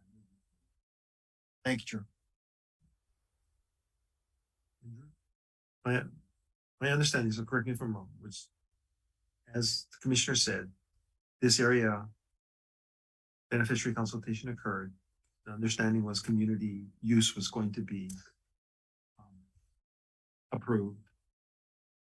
There's a challenge with the location on the regional plan. And this seeks just to make it clear in the general plan that this area is designated for commercial, for community use. Yeah. Yes, this would help to make the Kauai Island plan consistent with the requested use to utilize the 10-acre portion for the Kumuhana project, the KKOA project. But I hear Commissioner Nevis's input that making it explicitly clear to those that live closest to the project that they fully understand what this action will entail. But in the alternative, in the past, that area has been used for dumping and fires, which is probably why there was support for it. The area in front of their houses. Yes, but Chair, what I'm concerned about, it was presented as a community. Matter of fact, I asked this question several times. Is this community use? The department says yes. We move forward, given an ROE, given a 5-year license.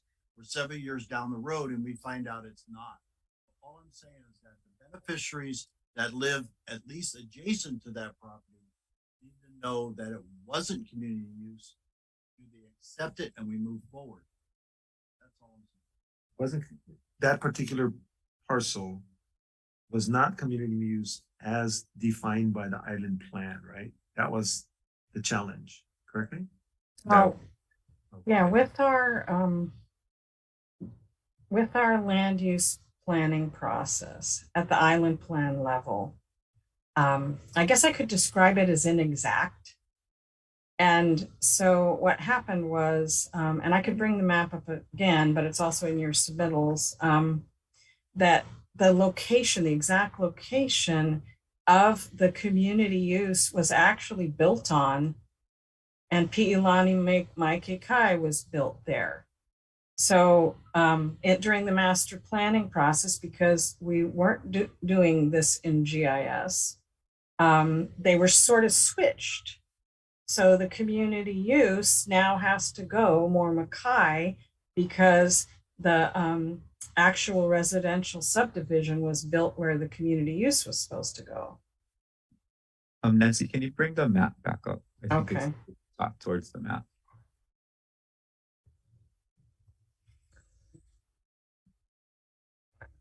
Sorry.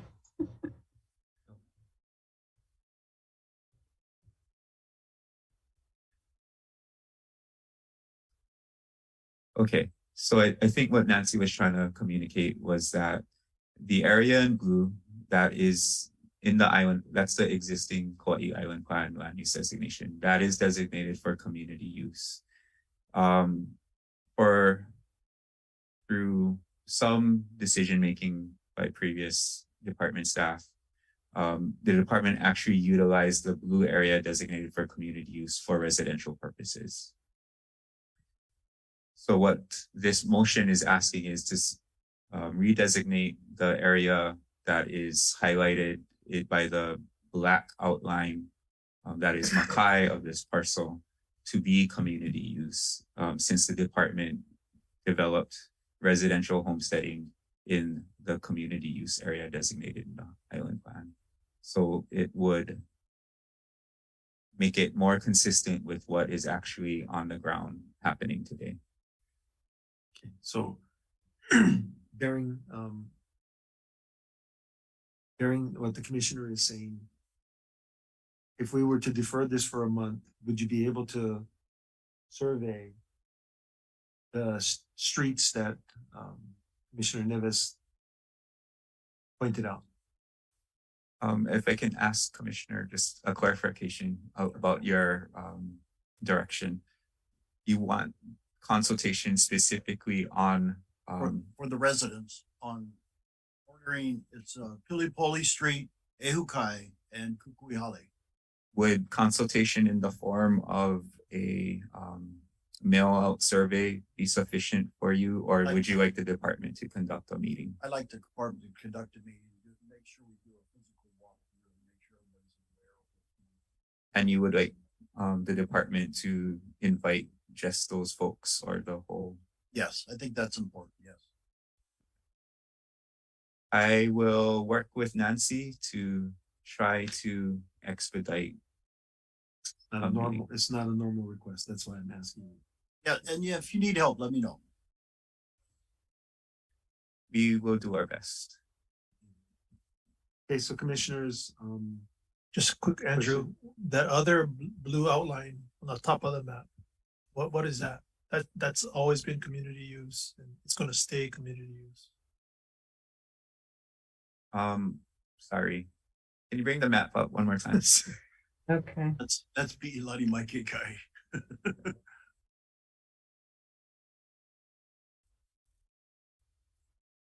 Nancy, see the one on the top. Yeah. Commissioner Kaupu is asking about the blue community use at the top of the map. If you could speak to that. Yeah. During the Anahola Regional Plan Update process, we've gotten a lot of feedback from the community about doing a Mackay management plan, which is now, and that was actually in previous plans, including the Kauai Island plan. The community really wanted to see better management of areas bordering the shoreline. And as you can see, some of the areas that are in orange, that's special district. So we actually have a lot of special district area too. What we're thinking is that when this regional plan update is approved, which we're hoping to come to you, back to you in December, I believe, for final approval, we're going to initiate the Mackay management plan process, which will take another look at the land use designations.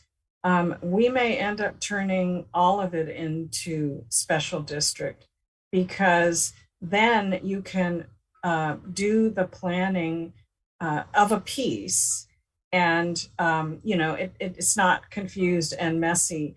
But the bottom line is that there is plenty of community use that's been identified in this area. We also still have plenty of land for residential homesteading. And of course, that depends on getting additional water we're going to need more water credits in order to do that. But because we're going to be going into this additional planning process to do a Mackay management plan, and that's going to be led by the community, INA Alliance is kind of taking the lead on that. We may be amending the Kauai Island plan again. And what we're actually also hoping to do, possibly concurrently, is update the Kauai Island plan. So when we update the island plans, we have a chance. So I've been identifying all of these areas where there's discrepancies. And what we want to do when we update the island plan is basically clean it all up. And so that will be our real opportunity to really clean it all up, get it right, get it into GIS. And so that's kind of where we're going with all of this at this point. For purposes of today, we're not acting on that upper blue. Correct. We're just acting on the lower blue. Yeah. Got it. Thank you. Chair, if I can respond to Commissioner Klapu. Commissioner Kupu, the area that you wanted clarification on, actually our development Pi'ilani Maike Kai is in that area right now. The first phase and second phase, which we just got through issuing. Okay. So basically what happened is not having the GIS, it went ahead and built. Now they want to move the district to the community district to another area. My understanding is that area they're moving it to was originally for residential. So we would have a development in between there and a residential area. Just want to give the residents on that front row, hey, are you good with that? If you're good with that, they support the program. That's extra eyes on the program as we move forward. But I don't feel comfortable making that decision myself, or would I want to put on the commission to say, you've got to live with it when you do have an option. So that's where I'm at. Thank you, Chair. Chair. Go ahead, Zach. Dennis, I agree with you, to allow the residents near this area to have some input, because I think that's really important for any project, because we want to know how it's going to impact them. So I think delaying this project a little longer wouldn't. Yeah, Andrew, how long will it take after the consultation with those residents? Then after that, then how long will it take to get this moving? Thank you for the question, Commissioner Helm. Typically, after the department conducts a beneficiary consultation meeting on a specific subject matter, there's a 30-day comment period to allow those that might not have been able to attend a meeting an opportunity to comment on the item that is being taken out for a consultation. That's under a typical consultation policy, but I think there is a specific ask for those 3 streets. So once we know what the feeling is, and it may not be unanimous, so at some point the commission is going to have to make a call. Does that answer your question, Zach? Yeah, thank you, Chair. Thank you, Andrew. Ray, I know that you're chomping at the bit to say something, but because this item is going to be deferred, it would be improper to take public testimony at this point. Okay, so you got to hold your powder until the next time it comes up. She'll be calling me. All right. Thank you, Ray. So sorry about that. All right, so we're not taking testimony. This item is deferred. Think you can get it done in a month? We will do our best. All right. Deferred until further notice. Let's try 1 month. Okay.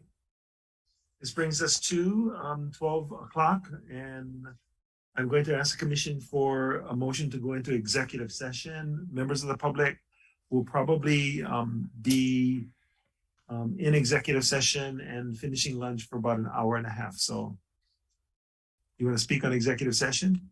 Chair, if I may. Sure. Pursuant to HRS 92-3, public testimony prior. I'm gonna go off script a little bit. Aloha, my name is Sue Leloy. I am the local council member that represents Kilkaha and Panaewa. And you heard excellent testimony today about executive session. But I just wanted to give you guys an opportunity to ground yourself a little bit. The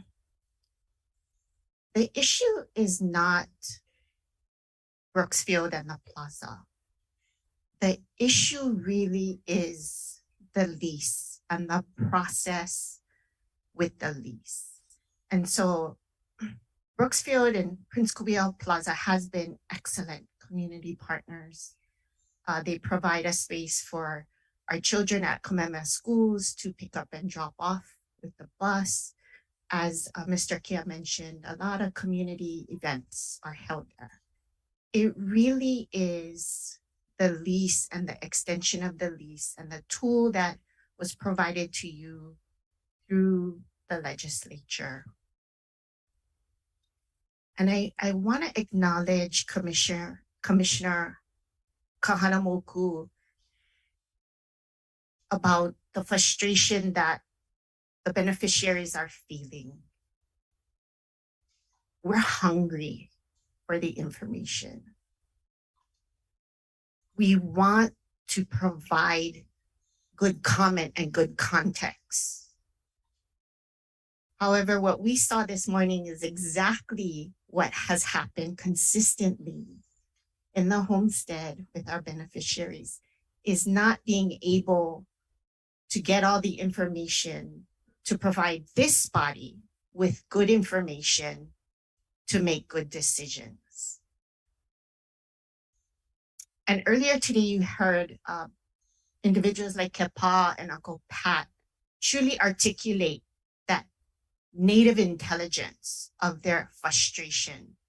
But Uncle Pat touched on it so succinctly about the Department of Interior, and that I'm looking at Deputy Chairman Gomes, who will understand that supremacy clause that the Department of Interior is pointing to related to this lease. And so as you folks step into executive session, you guys are going to step in, and the motion will be to discuss the duties, responsibilities, liabilities, privileges, and immunities. And I just ask that you guys focus on the duties and the responsibilities more than the immunities that executive session will reveal. Chairman, it's been a privilege and an honor to work alongside with you for the last 6 years.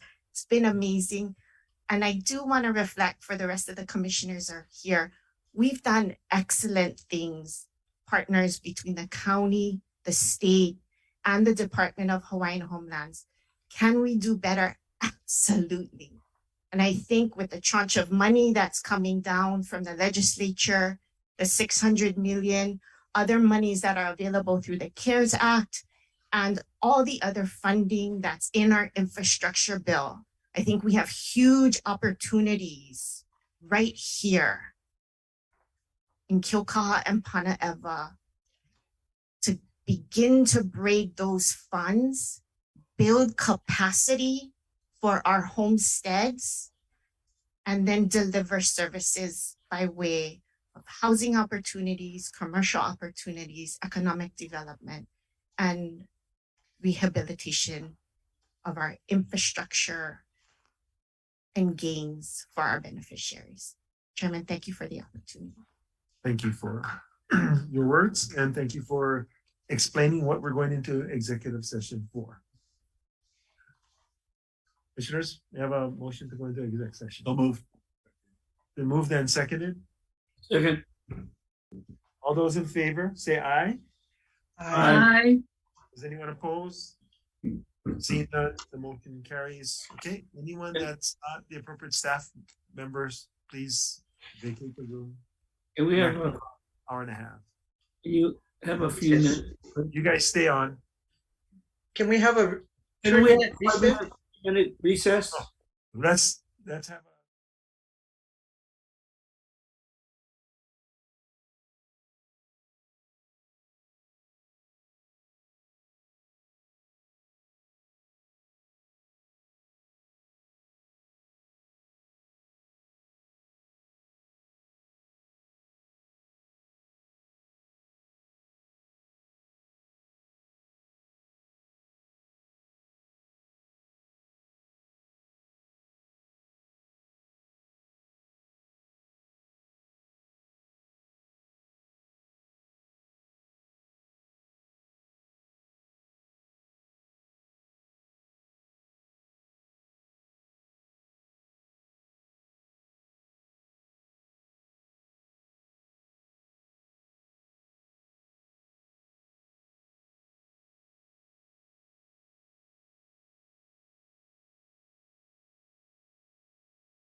There's a lot of consternation in the community because of a pause, but now we should return to business as normal with regards to documents.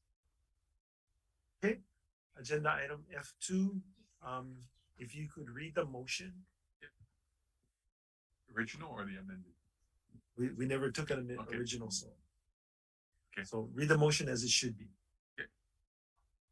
Agenda item number F2, again, Kahana Avenue for the record, land management acting administrator. Subject item for agenda item number F2, L&D seeking approval to issue a right of entry permit for due diligence purposes and preliminary approval for general lease 25 years with options to extend to Next Amp Solar LLC, a Delaware limited liability company, to develop a solar plus battery storage project on 27.6 acres of Hawaiian homelands, tax map key number 373010, parcel number 7, portion in Kalawa, Hawaii Island. Okay, thank you, Kanye. May I have a motion to consider staff recommendation? Second. Okay, moved and seconded. Commissioners, any questions for Kahana? This was, Go ahead, Ted. it's, I thought what the original one was the conditional, so you're gonna still add the preliminary in this. Correct. Yes. Just the word preliminary. Okay, thank you, Mr. Chair. All right, thank you. Any further discussion? Okay, if not, all those in favor say aye. Aye. Anyone opposed? Okay, seeing none, the motion carries. Thank you, Kahana.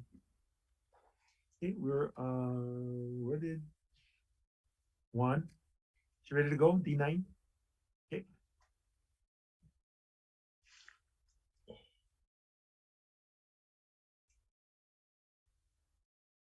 D9.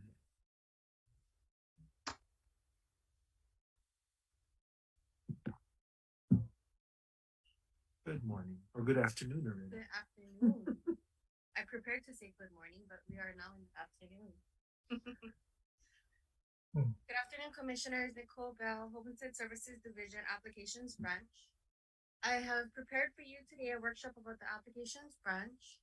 I'll first share about the Hawaii administrative rules that pertain to the Applications Branch, and then kind of further discuss or go into detail about some of the rules that we typically have questions about. And then the later half of the presentation, I'll just kind of share about the history of the waiting list and kind of how it's evolved over time. Feel free to ask questions as we go along. Okay, next slide.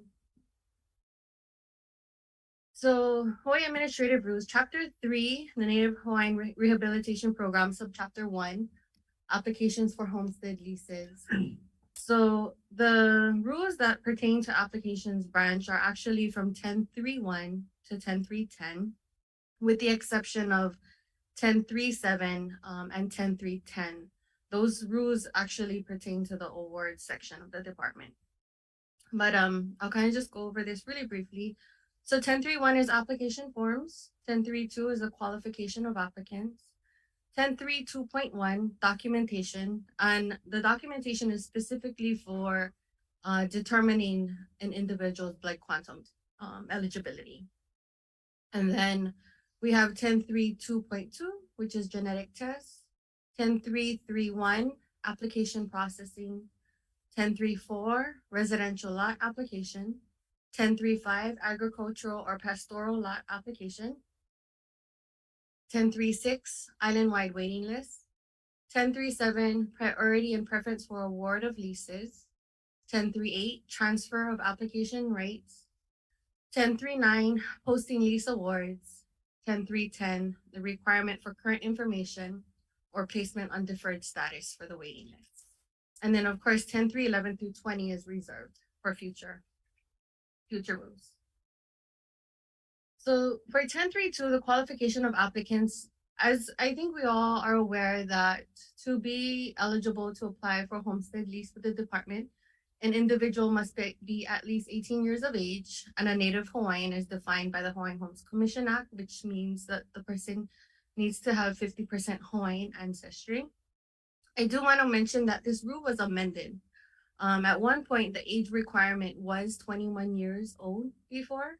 And so if you had applied on December 31st, 1985 or earlier, you needed to be 21 years old. And after, on January 1st, 1986, they had changed the rule and they allowed those who are 18 years and older to apply. Yes. Did we need Department of Interior consent on the rule change from 18 to 21 years old? That is a good question. Okay, we don't have to answer it now, but Right. I will look into that.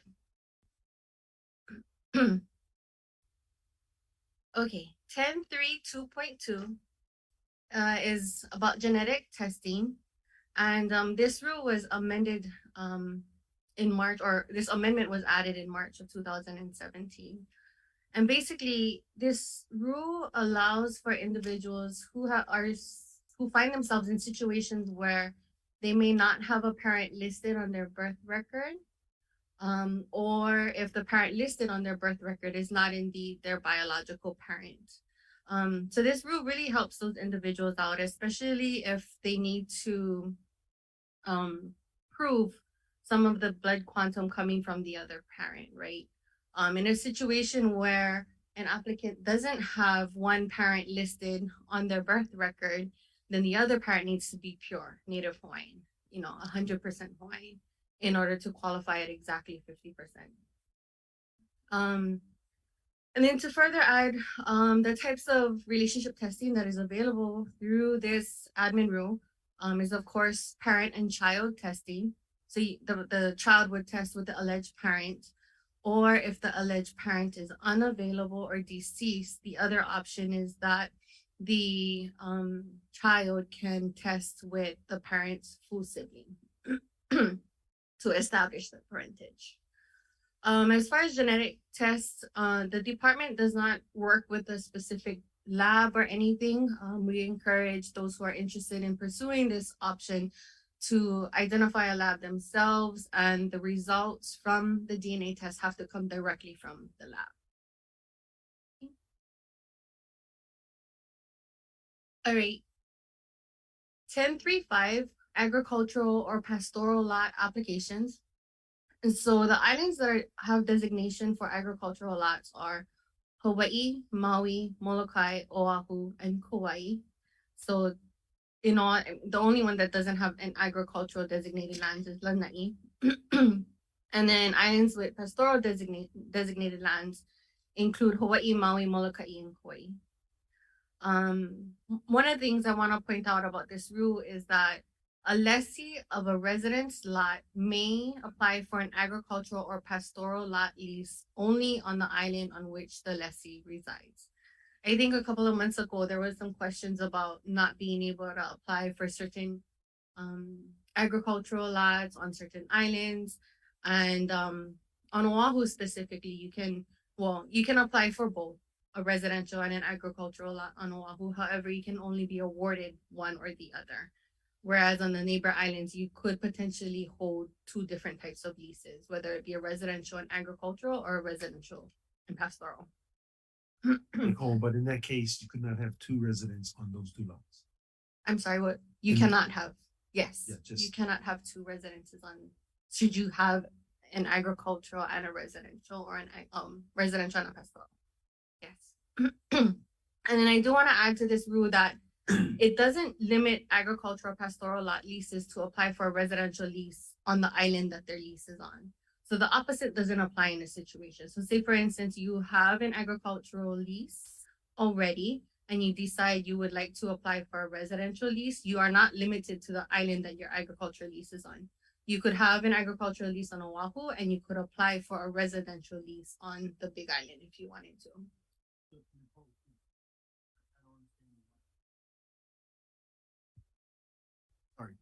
I'm sorry, I don't understand the logic. Yeah, so I mean, I think what it is that it's okay to apply for the residential lease, even though you have an agricultural lease. because it's not an award yet.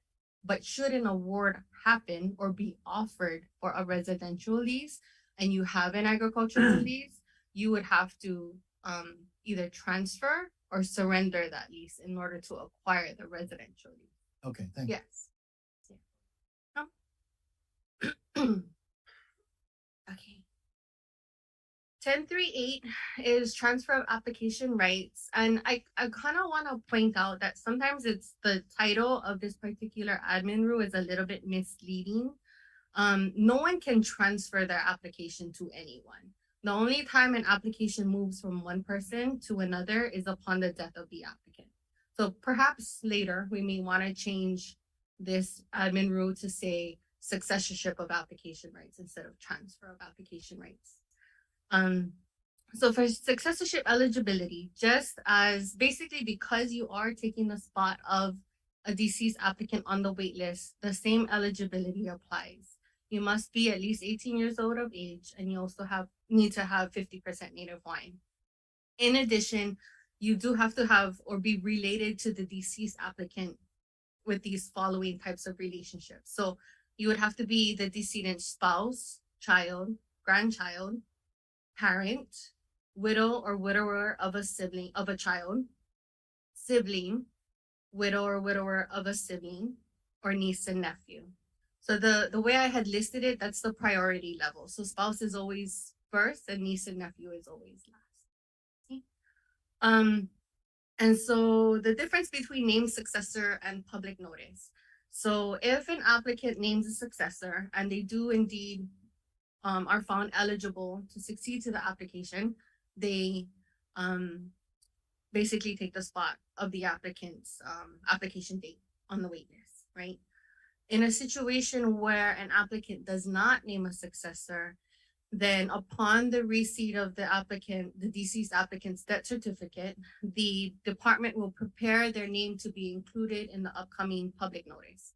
And for applications branch, the public notice happens once a year in November, the last 2 Sundays in November. And after the last publication, respondents have there's this response window for those individuals who are interested in wanting to succeed to the application, and it's a 6-month window. So because the last publication is in the end of November, the response window ends at the end of May the following year. And for individuals who do not have any respondents that come forward, their names are brought to you in a submittal and those applications just get canceled altogether. No one came forward to succeed to the application. In a situation where there is someone who comes forward, again, we check to make sure they meet the eligibility. And if they do, I bring it to you in a submittal and you folks approve the designation of successor. In situations where there are multiple people to come forward and say they are at different levels, say a spouse comes forward and then a child comes forward, of course, the spouse is priority. And so if they are found eligible to succeed, then they go ahead and take the spot of the waiting list, right? But if they are not found eligible, and we generally give them about a year to clear their blood quantum. If they are found not eligible, then the next person in priority level, we seek to make sure that they meet the eligibility criteria. And if they do, they succeed. If they don't, the application gets canceled altogether. And then another situation that happens sometimes is where we have relatives at the same level that come forward and make a claim to the application. Say it be siblings, right? In situations like that, it's difficult because the department gives the siblings the responsibility of choosing who should succeed to the application. Say they both qualify, right? And they both succeed. I've had situations where the deceased applicant was part of a 2014 public notice. And just recently, the siblings finally decided, okay, I'll succeed to the residential and you can succeed to the agriculture. So perhaps in the future, we may want to kind of amend the rules to maybe include some type of timeline in situations like that. Otherwise, if they cannot meet the timeline, perhaps it could get canceled altogether. Just to help move those things along, because if you look at it, without the successorship being completed, the application sits on a wait list and no offerings they cannot benefit from any offerings during that time. So yeah, not until the successorship is completed. Okay. This particular one, it's not a part of applications branch, but I added it in there because there was a question about, and I think I mentioned it earlier, about the Oahu and about only having one award. So 10.3.24 agriculture and pastoral leases. 10.3.24F states, in recognition of the shortage of available lands on the island of Oahu in relation to available lands in the state, an award for an agricultural lot on Oahu shall be made to applicants who are residing on the island of Oahu at the time of application. Provided further that a lessee of an agricultural lot on Oahu shall not be allowed to hold any other homestead lease. I'm unsure when this was added to our rules, but I can look into that and let you guys know. I think there was a question like that about when this distinction was added.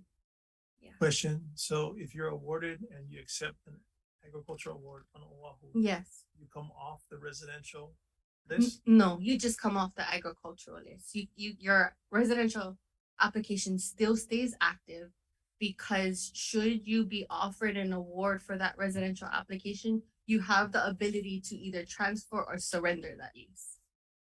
What is the rationale, or what's the thinking behind allowing, why don't we take people off all lists once they have their first award, whether it's ag, pastoral, or residential?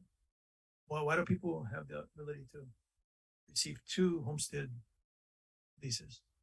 Right. So I think it's because we allow them the ability to apply for both. And it's only on Oahu where you can only hold 1 lease, right? But then again, we still give them the opportunity to surrender that lease so they could acquire the residence. No, I understand, but let me ask Chair. So why do we? I think the rationale is because you're entitled, according to the rules, you're entitled to apply. It's only when you hold the opportunity for 2 leases that you have to give up 1. So 2 separate situations, right?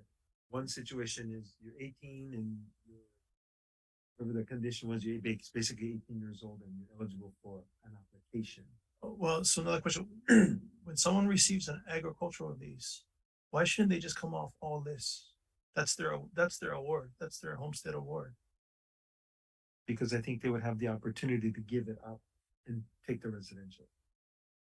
Yeah, so immediately at that time, right? Correct. They would be forced to do so. No, but let's say someone takes the agricultural, they can still stay on the residential list, right? The current. Yeah, that's procedure. That's by under the Hawaiian Homes Commission Act, or that's by rule, or that's by I have to check if policy. That's by rule. By rule.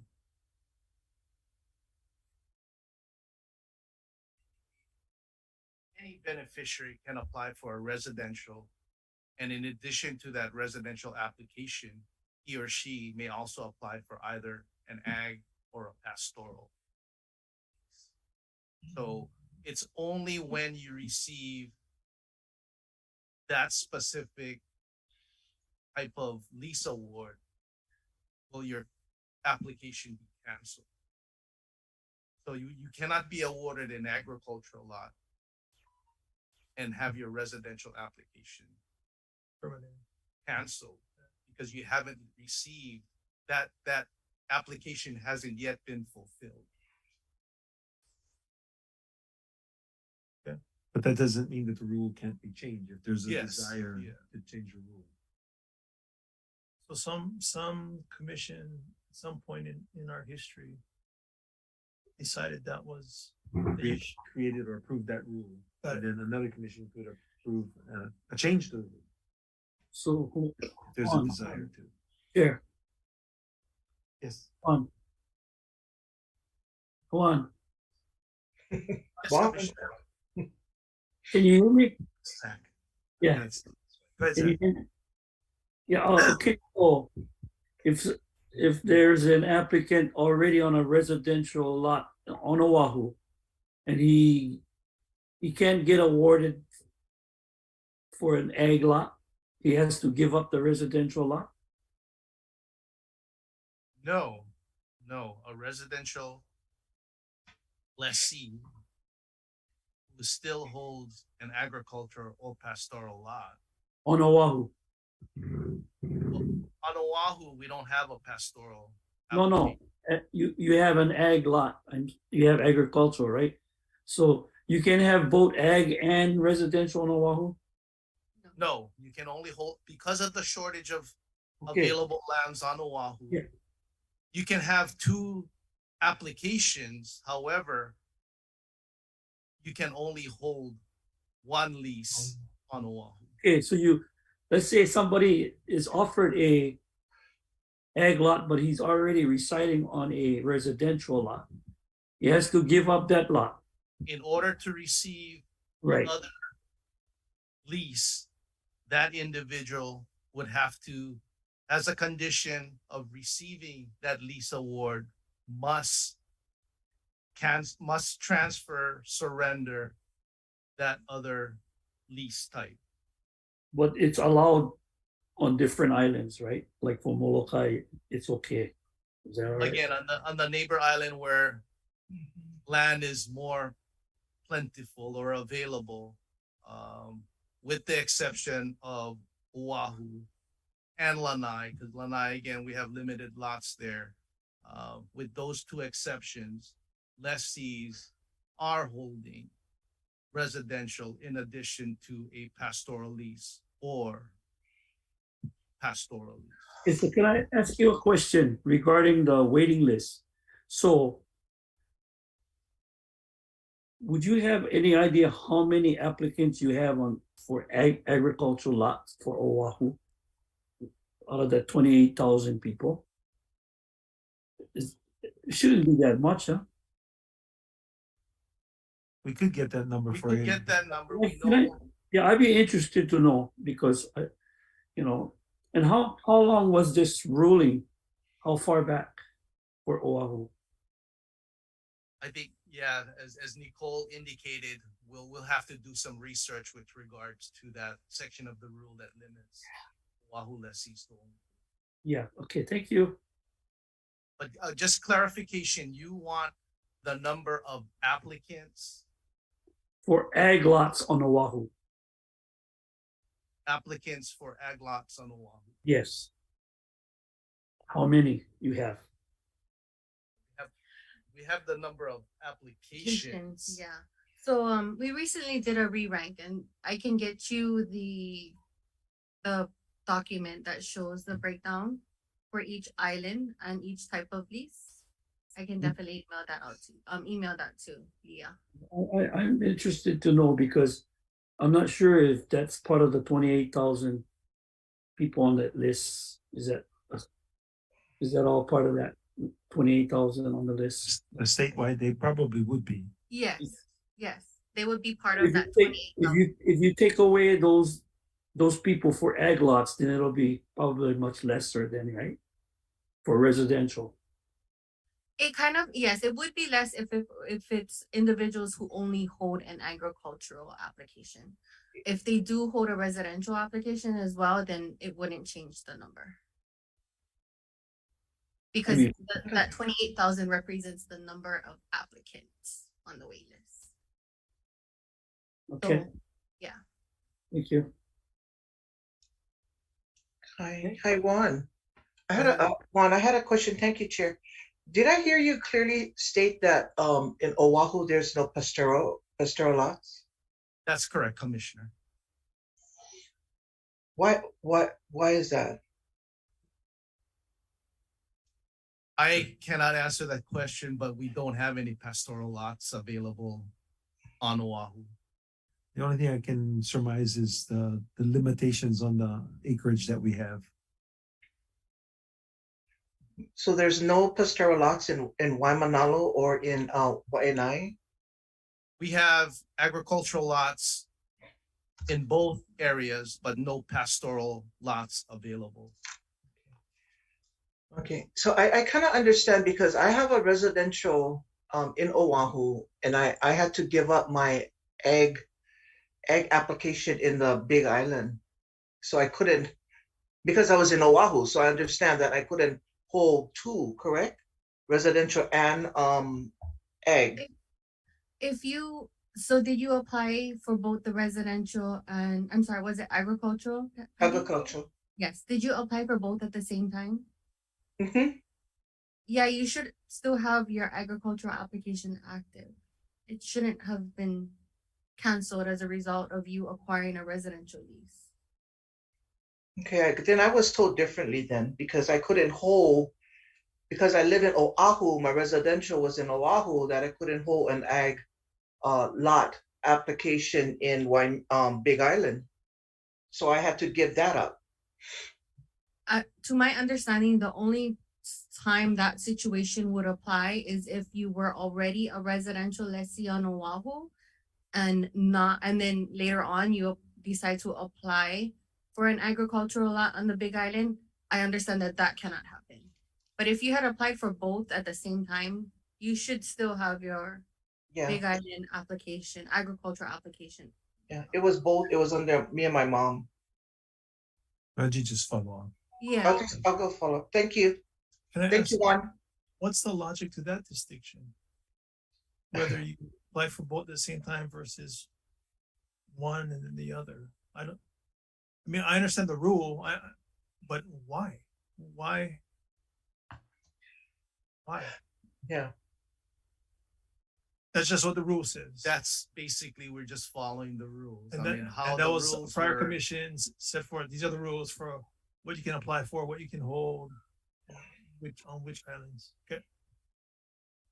You want us to do a little bit more research to find out what time period that came out, because it could have been in the 50s or 30s or some. There was a reason for it. I suspect that given the current size of the wait list and the number of beneficiaries out there looking at all categories, that whatever that logic is no longer applies. That's my I would think. Yeah. We'll do some research, and if it does, and when the rules come up for changing, we'll change the rules. But you know what? Let me just, that ag lot in the Big Island, I just signed that over to my sister who lives in the Big Island. So it still stays in the family. Thank you. Well, that's why you're no longer on that. Okay. Yeah, thanks. Thanks, guys.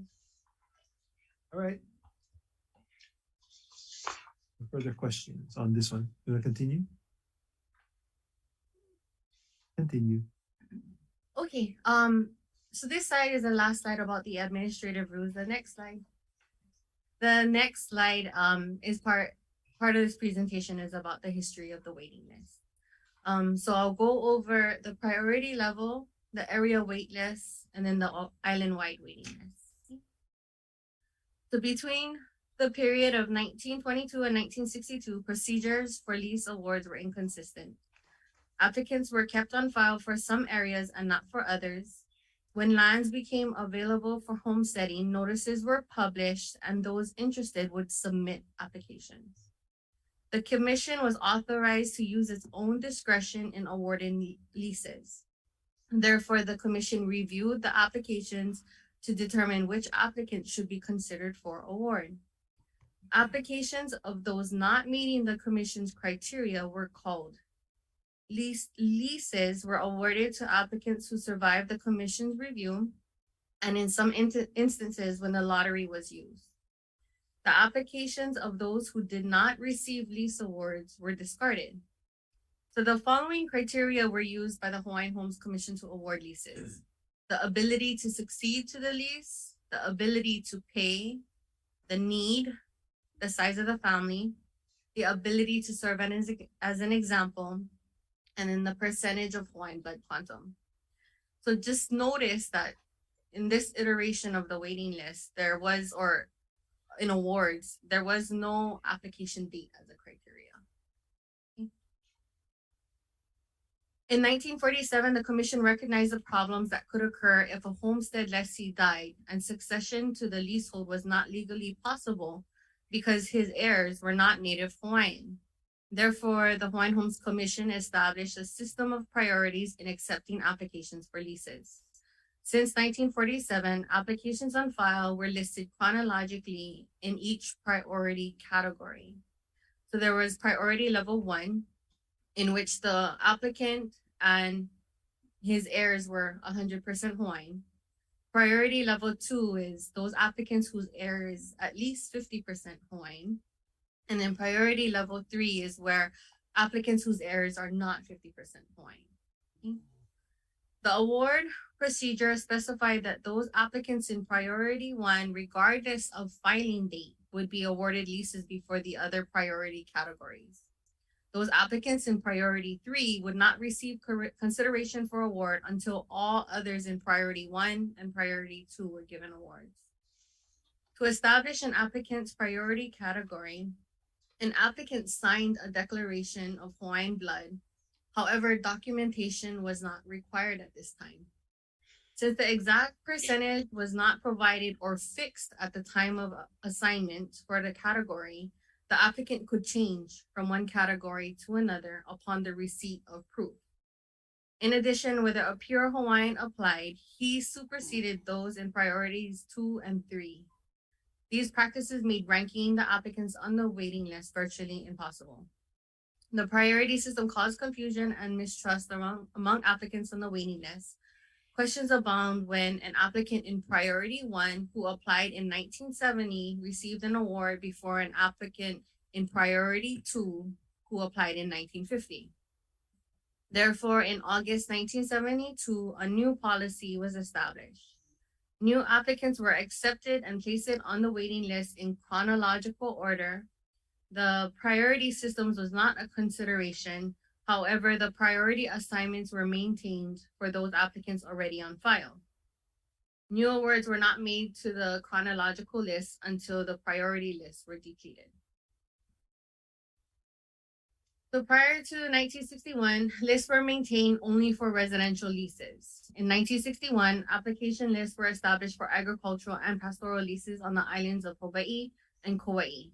Prior to this time, the lottery system was employed to award leases for agriculture and pastoral lots, and applicants not receiving awards by a certain date were required to reapply.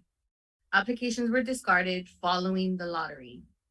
In the case of the 1952 Waimea Pastoral Lease waiting list, it was determined that the applicants who did not receive awards during the lottery were not properly notified that their applications were no longer on file. Therefore, their applications were reinstated to the Waimea Area Pastoral Lease waiting list in 1984. Applicants who applied for agricultural lots in 1952 and pastoral lots in 1958 in the Waimea area were also reinstated to the waiting list for the same reason. Applications were accepted and filed for publicized areas only. This created the area waiting list. As new areas opened for homesteading, applications were accepted for that area. However, an applicant could only apply for one area. Therefore, if an applicant on an existing area wished to transfer his or her application to another area list, his or her application would be dated according to when the request of the transfer was received by the department. Basically, they would transfer from one island to another, but go to the bottom of that new waiting list that they transferred to. As lots in an area became available for award, applicants on that area list would be contacted in rank order.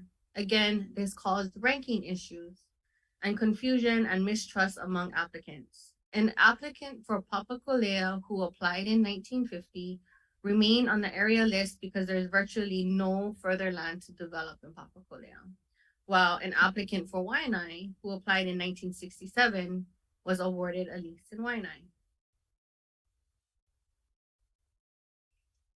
So in November 28, 1977, island-wide waiting lists were established for all types of leases on each island.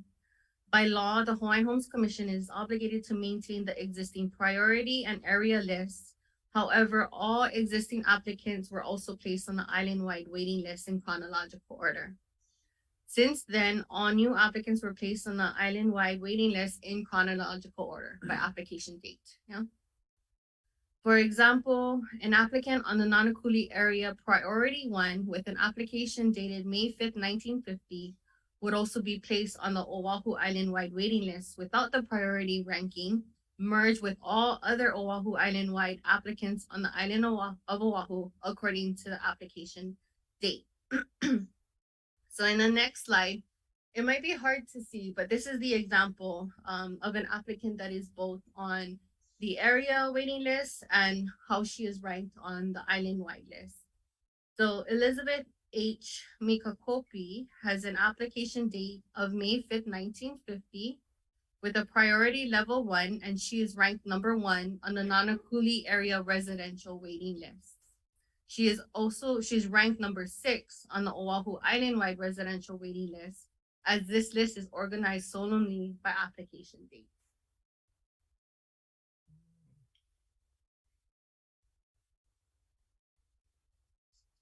So we have never received a death certificate for her. So yeah, we're not sure. Questions?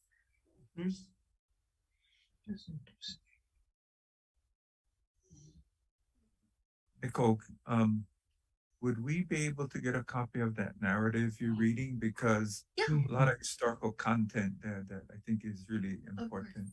Yeah, Yes. Thank you. Yes. It will also help explain why some folks were dropped from those. Nicole and Go ahead. Juan, I have a question. This is pertaining to the homesteaders on Molokai and Keaukaha. That was the first settlers in 1920, between 1920 and 22. Did we had an opportunity to make sure that they have reapplied because their 100-year of About the extension of yes, the yes. 99 years. Yes.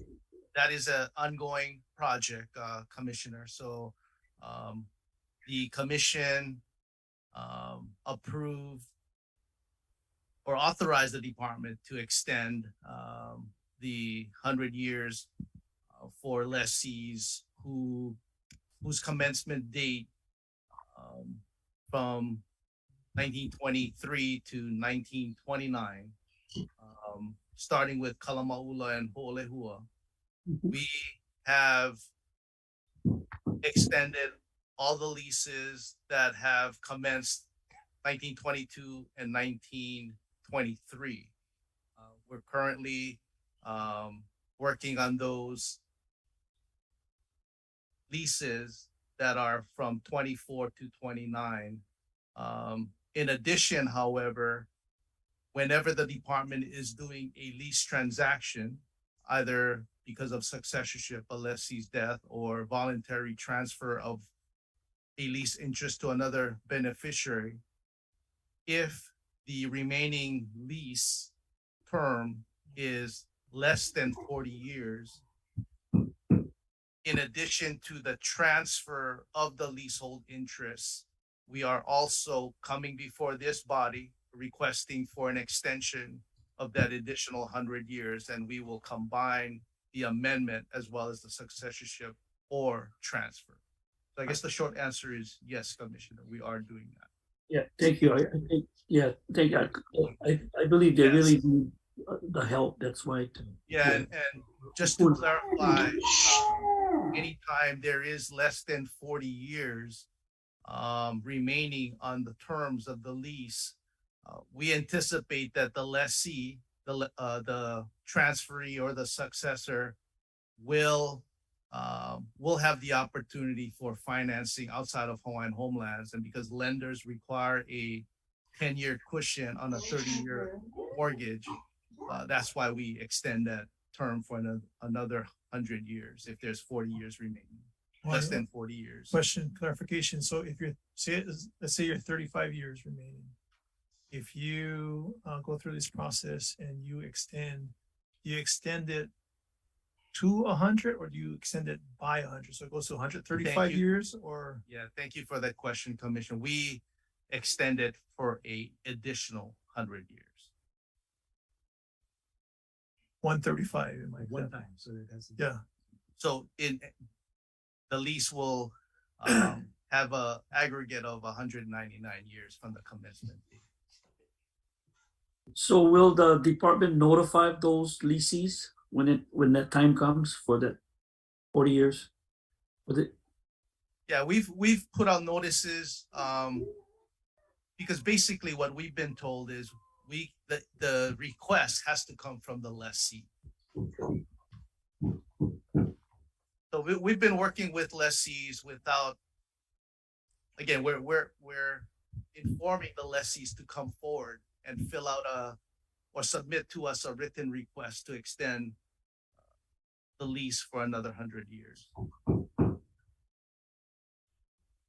And again, we have also been given authority by this body to work also with the Keaukaha homestead whose leases commenced in 1924. So we're working with those lessees. Mahalo. Is that? Yeah, Mr. Chair. Yes. Thank you, Mr. Chair. Mine is just thanking you for this presentation. It is great information. I appreciate this, Nicole, but I also wanted to thank you. I've received what you call communication from a beneficiary in Maui, and wanted to thank you and your department. They really said really great things about you, helped this family with their application, and they're now on the waiting list. So, thank you for that. I just wanted to make mention and thank you for your you and your staff for helping this waitlister in Maui. Thank you. Thank you, Mr. Chair. Thank you, Patty. I appreciate that. You're done. Thanks. Thank you, commissioners. You want to testify on this agenda item?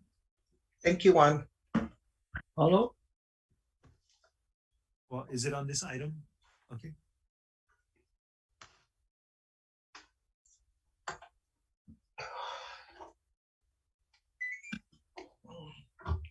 Rara. I'm lessee. Panaeva units 3 and 4.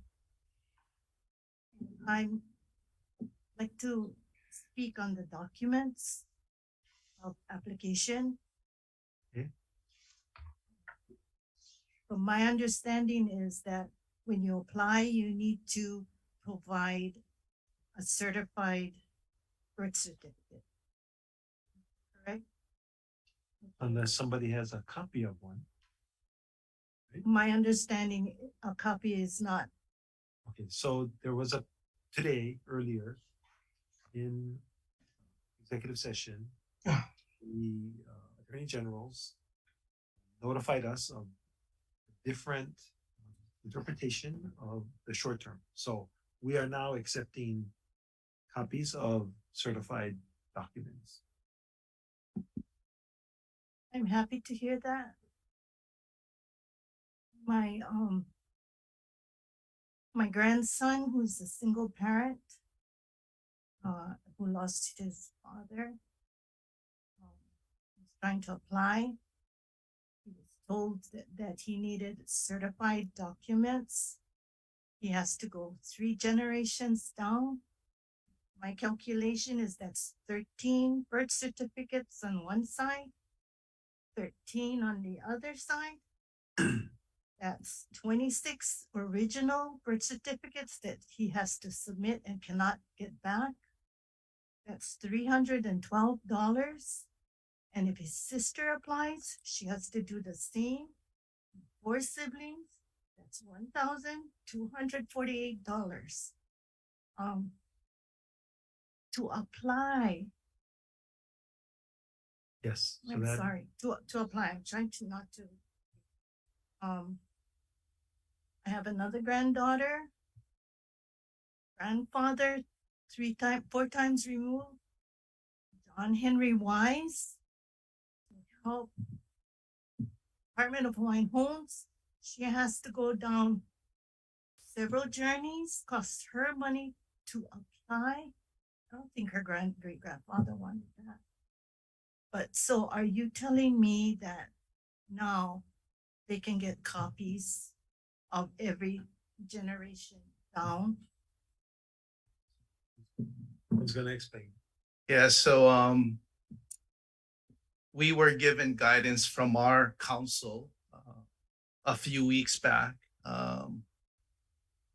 And staff was clearly instructed to not accept copies of documentation. As you can imagine, your story is not unique. We heard from beneficiaries throughout the state that they were not happy with that decision. The chairman's office has been waiting for written guidance and further clarification from our counsel, the deputy AG's office. Thankfully, that was finally received.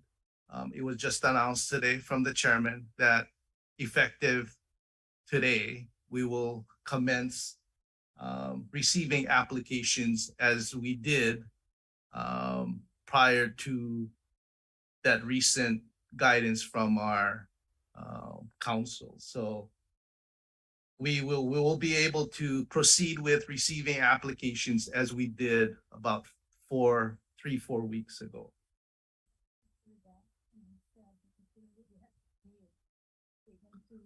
Department of Health and they paid $300. My grandson had to take on side job, single parent. No, cannot cover that money. Yeah, it's I on. have papers that's not going to be. Thank you for the big certified copy documents for everyone. And if you have someone have to go 3-4 generations down. We apologize for Yeah. any inconvenience that short-term interpretation. Staff is as equally elated as you are that we are able to proceed with receiving applications without further burden on applicants having to pay additional fees to get those documentation from Department of Health. So again, as the chairman, staff deeply apologizes as well. We were merely wanted to be in compliant with our legal counsel's advice. If I didn't come today, especially state come today, how would I have known? And I would have had to go again for the other mo'opuna because it was told. So they're not going back to the department to ask questions. They just went down. So how can this information get out to those who are looking for their papers? Well, hopefully those that are online can pass that on to their family members. We will work with Cedric with our information office to make certain that word gets out immediately. One, so we discussed this situation, and my understanding is that applicants can also use copies of certificates that are already on file at the department. Yes. With permission of the applicants whose file contains those information. Or lessee. Or lessees, yes. So my brother or my grandchildren, I sign up paper saying they can go into my file. They can get whatever records. That is correct. Sorry, Thank you very Auntie. much. Thank you. I apologize. I really apologize because this is such a burden. No, on my and heart. and you could make me cry because This again, is difficult. it's unfortunate. However, this body, and our legal counsel, had discussions that further clarifies, and that memo provided further guidance for staff to proceed as we did, like I said, 3-4 weeks ago. So again, we deeply apologize for the burden that your family specifically and others throughout the state. Staff respectfully and humbly apologize for the inconvenience that was resulted. I'm not really for come do this. Come for my grandchildren. Yes, yes. I don't speak for my grandchildren. working, we gotta earn that money, you know. Pay the documents. Absolutely, yes. Thank you, Commissioners. D5, before, quick. Great story.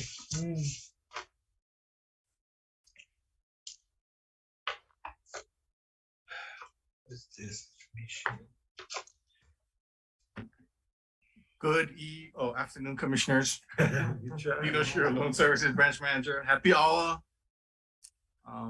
Based on the good news, you guys can just waive my PowerPoint and approve my submittal for tomorrow, please. Okay.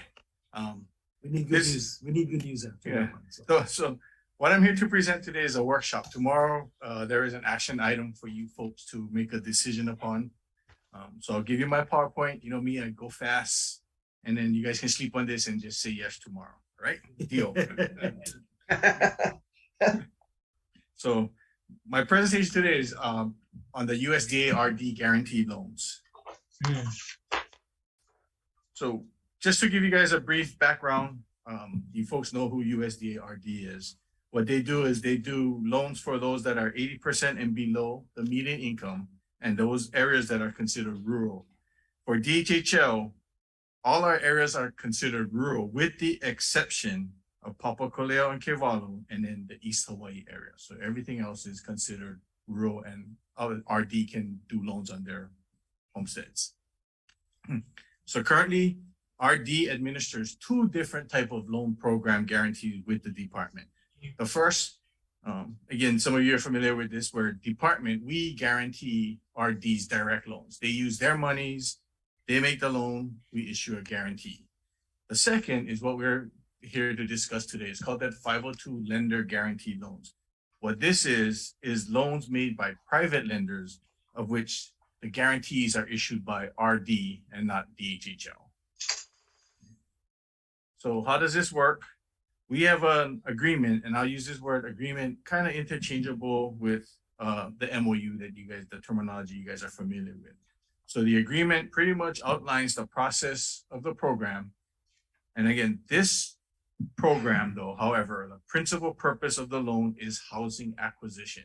So most of our lessees will use these to purchase a homestead, whether it's a award from the department or it also could be purchasing a transfer from another qualified Native Hawaiian. Okay. The agreement also outlines the roles and responsibilities of the lender who's funding the loan, rural development who's guaranteeing the loan, and DHHA's role in this program. So as we always want to know, what happens in the cases of default? The lender who services who's made the loan is responsible for the collection efforts. If the lender requests that the guarantee be initiated, they send a letter to DHHL. So what this letter would include is, of course, the lessee or the borrower's name, the amount to be repaid by DHHL, which includes the principal, interest, late charge, blah, blah, the whole gamut. And the lender is to perform an appraisal. So what happens again in the case of default? We, in turn, DHHL, we will issue a check to the lender of the loan for the lesser, key point here is the lesser of the appraised value or the loan balance. Okay, so again, we're not the guarantor, right? RD is, so we're not responsible. If the loan is out there for 300,000 and the house is only worth 250, we're not paying 300, we're paying lesser of, so 250. So it's a good position for DHHL. The lender in turn will then assign the mortgage and the note to us for loan servicing. We take over the collections and we do the whole gamut, and we'll service that defaulted loan. So what's happening now? What is RD requesting? Why am I here in front of you folks? Pretty much it's two aspects. One I'll consider is a technical aspect. This document, this agreement that was created was decades ago. So back then, the United States Department of Agriculture, RD, was known as Rural Housing and Community Development Service. Again, they have now since changed their name to Rural Housing Service, or otherwise what we know as RD. So it's just a technical name change and nothing to do with anything else. Okay. What we consider substantive changes, some things that we at the department have now got our 2 cents, we're going to want to input these certain terms in there. Under section 9, and I think all of you may have gotten the draft of the proposed MOU or the agreement. So section 9, the appraisal method in the original agreement says current market appraisal. And we're asking to change that to, of course, cost approach. As you know, DHHL, we work off cost appraisal method for all of our DHHL loans.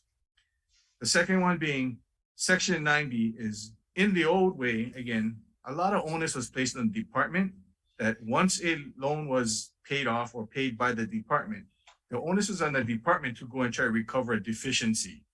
Now we're saying we're not going to do that. It says once we pay the lender, we're washing our hands. We will work with the lessee. We'll work with the loan. RD, you guys have to deal with the lender if they're shortchanged.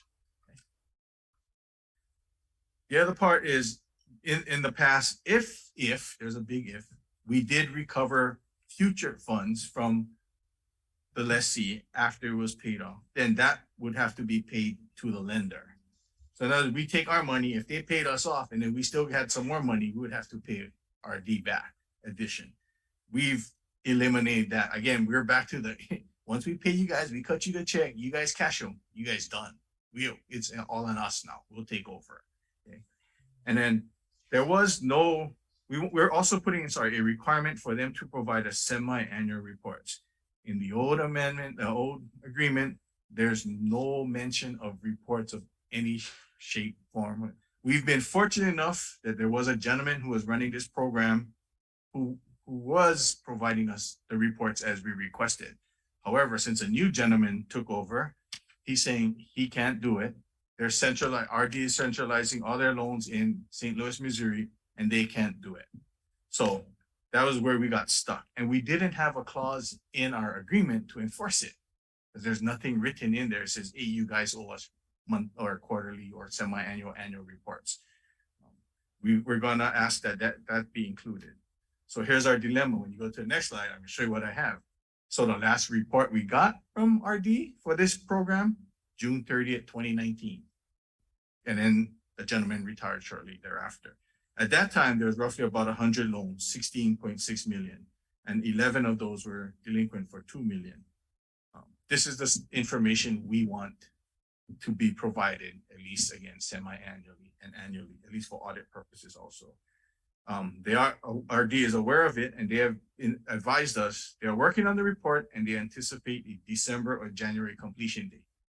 I thought our system was bad. Theirs is worse, so I don't feel that bad. Dean, can I ask you, so. Sure, go ahead. The 11 delinquent loans. Yes. So we anticipate at some point, we're gonna step into those loans.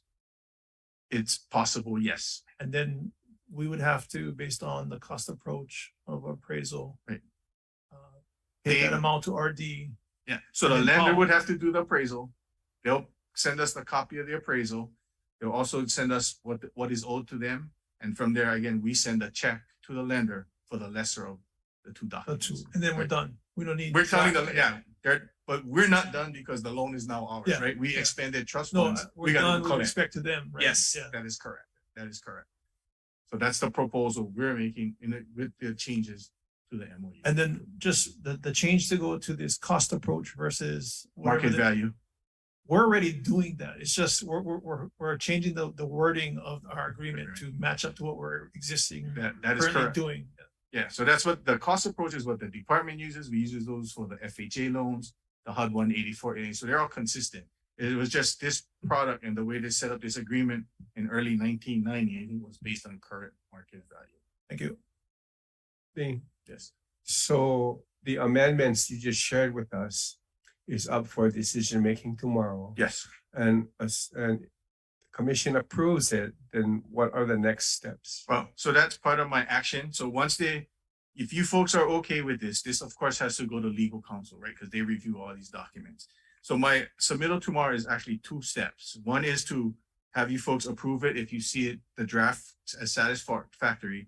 The other is allowing the chairman, delegating him the authority to finally go ahead and say, okay, on your behalf, without me having to come back and say, oh, look, this is exactly what it looks like, and that kind of thing, because it could take another month or so.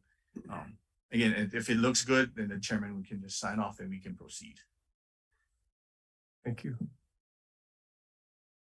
Go ahead, Dennis.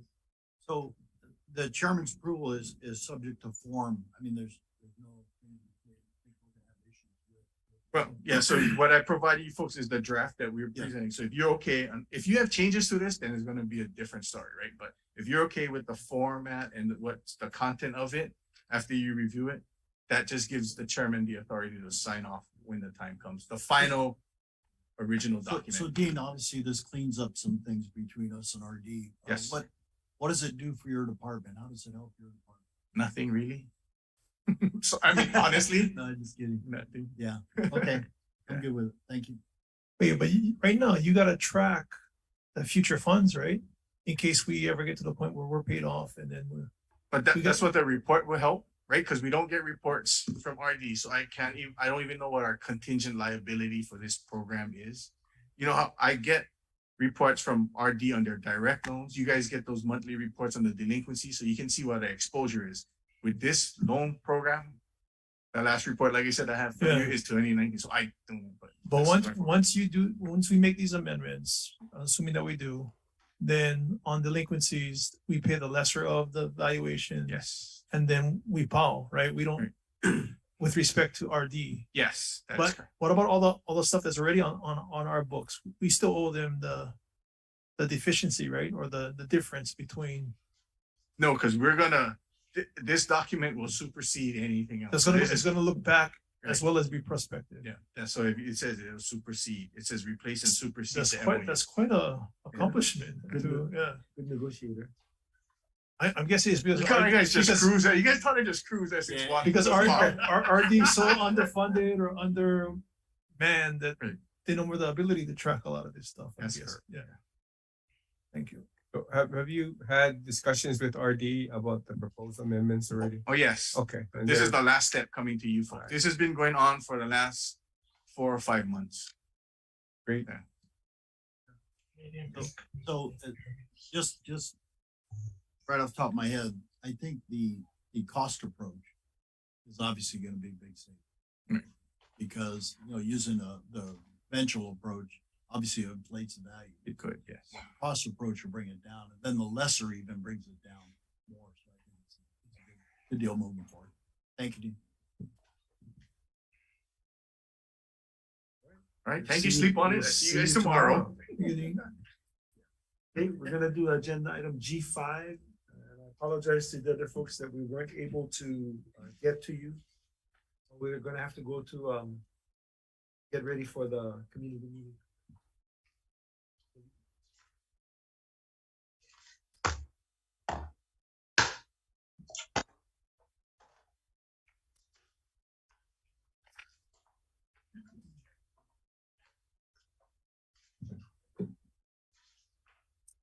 Aloha Commissioners, item G5 for information only, draft environmental assessment and anticipated finding of no significant impact for the Waimea Nui Regional Community Development Initiative, Ipuko Okeola Clinic Relocation, TMK 36403, 11 portion, Pukapu, Waimea, Hawaii Island.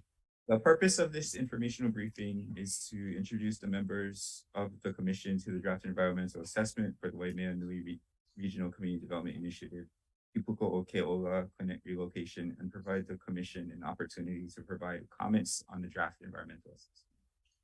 I'm just going to real quickly go over the project location, the project background, project scope and details, the draft environmental assessment findings, and next steps. Next slide.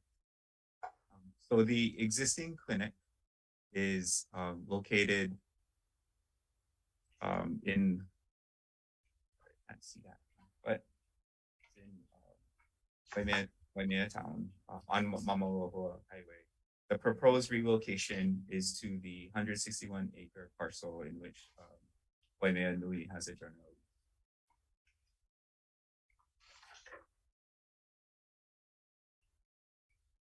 With me today, I have Mike Hudson, President of the Waimea Hawaiian Homesteaders Association, and Claren Baudet, Dr. Claren Baudet from the Kipuko Okeola Division, the medical division of Waimea Hawaiian Homestead Association. And they're going to speak to how they are involved with the project. Hello, Commissioners. Sure. I'm gonna answer some questions that most people ask. I'm gonna assume you guys have.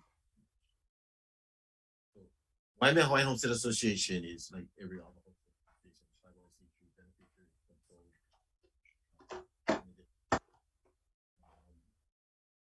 Waimea has created divisions. So the guys remotely can hear. So Waimea Homestead, when I took over the presidency probably about 12 years ago, we did some pretty amazing things, and one of which is that we had board members create subdivisions within our organization that they felt that was necessary and what they was interested in to helping our people. It was all about providing services or help and assistance to our people. Dr. Claren Kelho-Bude, he is on my executive board and was there from the beginning when I was there. I still am. And she took on a kuleana of native health as a clinical psychologist. She took on that kuleana. And so some of the different divisions, we had homestead and residential services, a division that has a separate board. We have a culture and education division, which also has a separate board. You have seen my son, Micah Kamohoali'i, with DBK clothing line all over the news, that he runs the culture division. He's the chair of our culture division. So he took 30 members of our culture division on that European tour. We have an agriculture division, a ranching division, our native health and social service division that Clarence manages. And then a community development division, Waimea Nui Community Development, which I chair that.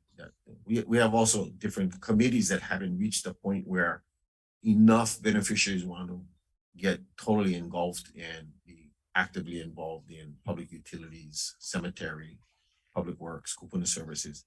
We got committees, but they haven't really organized to the point of actually providing some type of services. We have 3 nonprofits. Besides Waimea Hawaiian Homestead Association, we have Kipuko Okeola, Koko. That's her department. That is a 501c3 nonprofit, and it's beneficiary controlled. We have a community development, like I said, which I do, which is beneficiary controlled board. So, out of necessity, we had to create separate nonprofits. If we was independent government, we wouldn't have to. But we're not. So we had to create separate nonprofits to function by divisions. So as long as we continue in this aspect of until we wait upon our people to become self-governing through our own independent nation, or whichever way our Hawaiian people decide, out of necessity, we will function as nonprofits. Today we may have 3. 5 years from now we may have 6. Functioning. So that's what we do. One key component to understand, and most people don't understand in nonprofits, that nobody owns nonprofits. So Waimea Homestead Association, though created our Native Health Division and created Koko, Kipuko Okeola, we don't own them.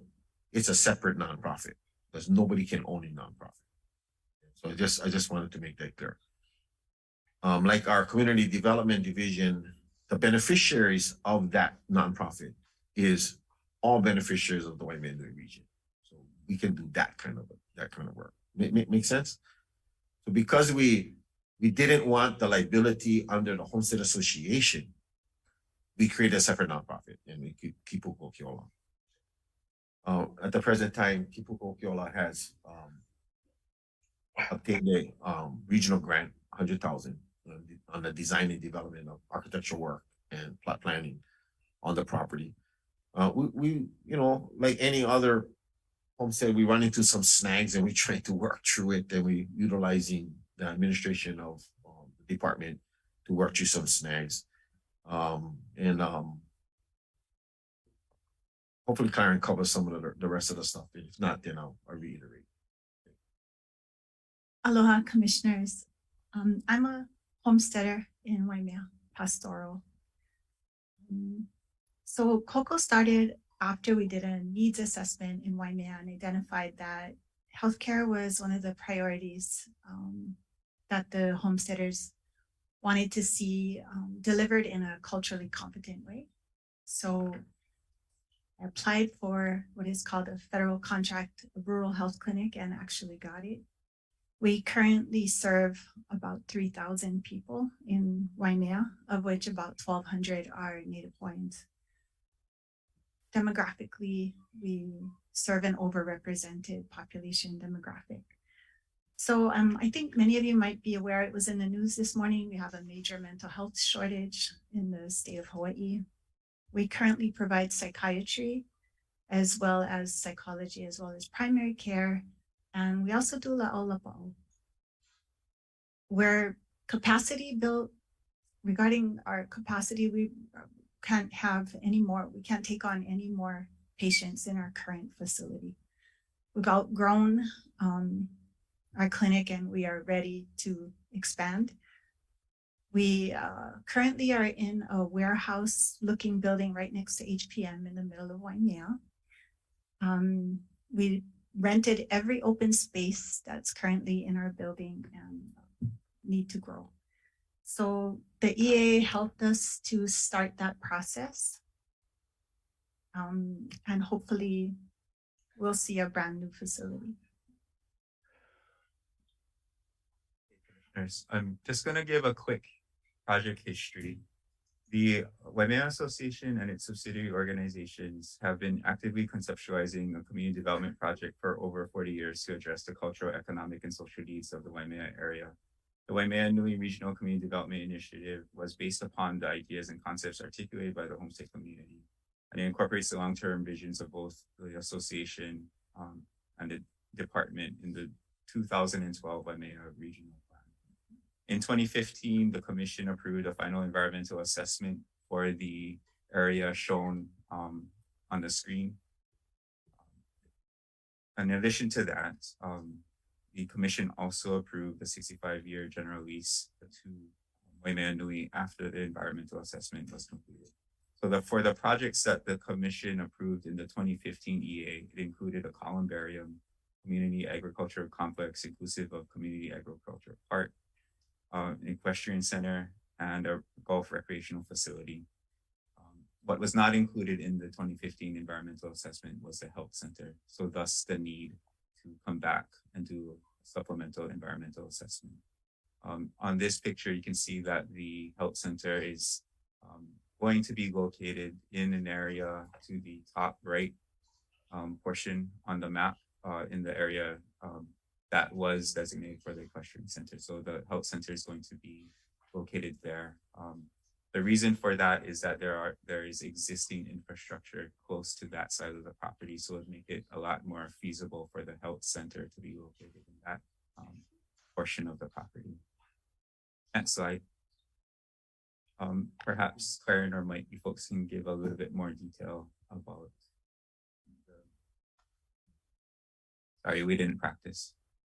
That's conceptual. We're working on that right now, and it's based on the kind of waited for the EA to kind of find its location. And it's just a basic plot plan that will be placed in the area. I think Andrew made a point that we moved it as close as possible to the present infrastructure, because you guys know infrastructure costs a lot of money. So we tried to move it as close as possible so that we can actually get something on that land. And of all things on health center, run by our Hawaiians for our Hawaiian people.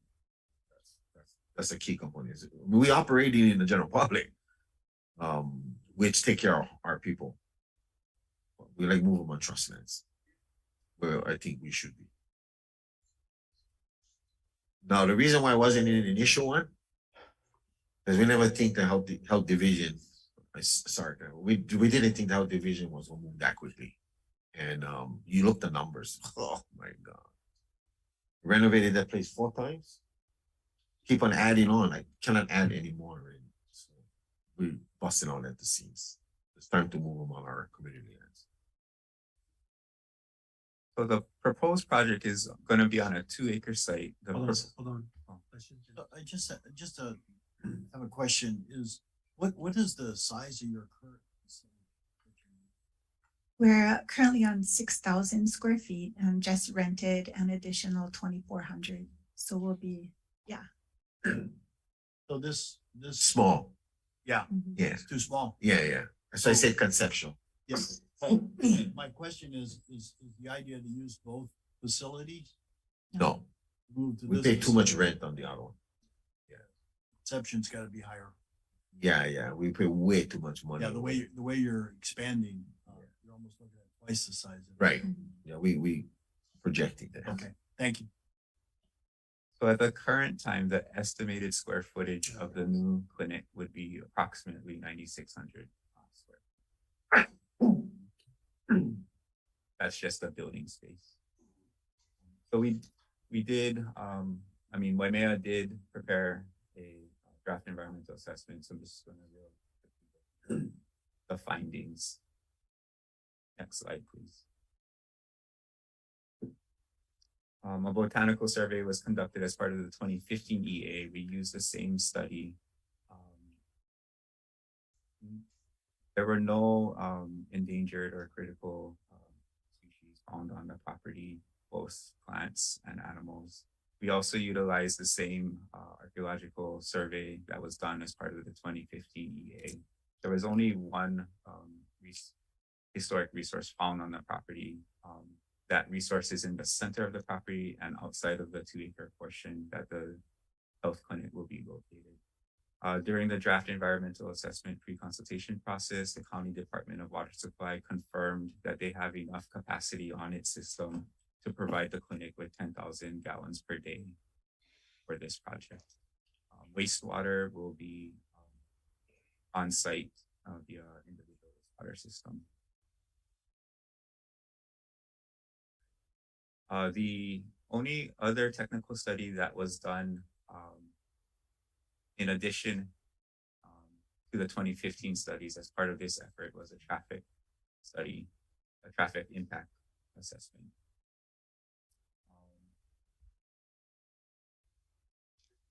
For the most part, local clinic is anticipated to generate about 30 to 37 trips in the AM and PM peak hours, respectively. The environmental assessment found that the low number of trips are not expected to have significant impact on the surrounding road network.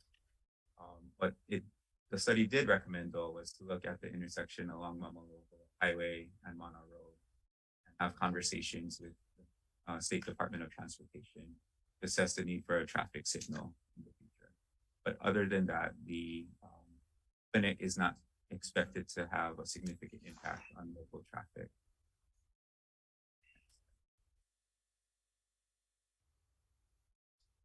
As part of the environmental assessment process, and as we have shown on previous environmental assessments, the Commission is basing its finding of no significant impact on 13 criteria of significance that are outlined in HAR 11-212.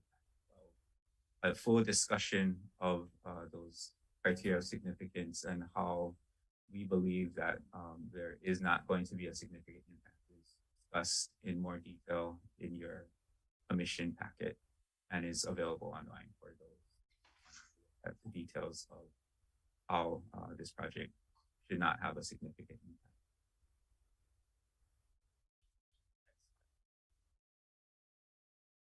So next steps in the EA process, the draft environmental assessment will be published in the October 23rd environmental notice bulletin.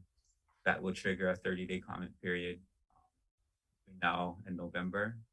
COCO and DHL will review public comments received on the draft environmental assessment and revise the document as needed based on public comment.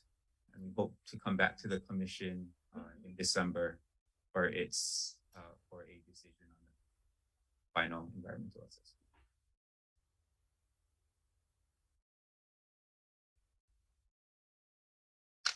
Thank you. Questions? I'm just curious. Oh, go ahead, Zach. You go first. Oh, then, Mike, when do you anticipate construction in 2023? Like in the middle of the year? when what was that again? Can you repeat that? When do you anticipate starting construction for this particular project? In the middle of next year? That would be nice. So this process gets us to the point of now fundraising. So the process of the grant that we recently got on the regional grant is going to determine the building size, build out, how much it's going to cost, so that we can start our fundraising campaign to start finding the money to build it out. It's kind of where we at.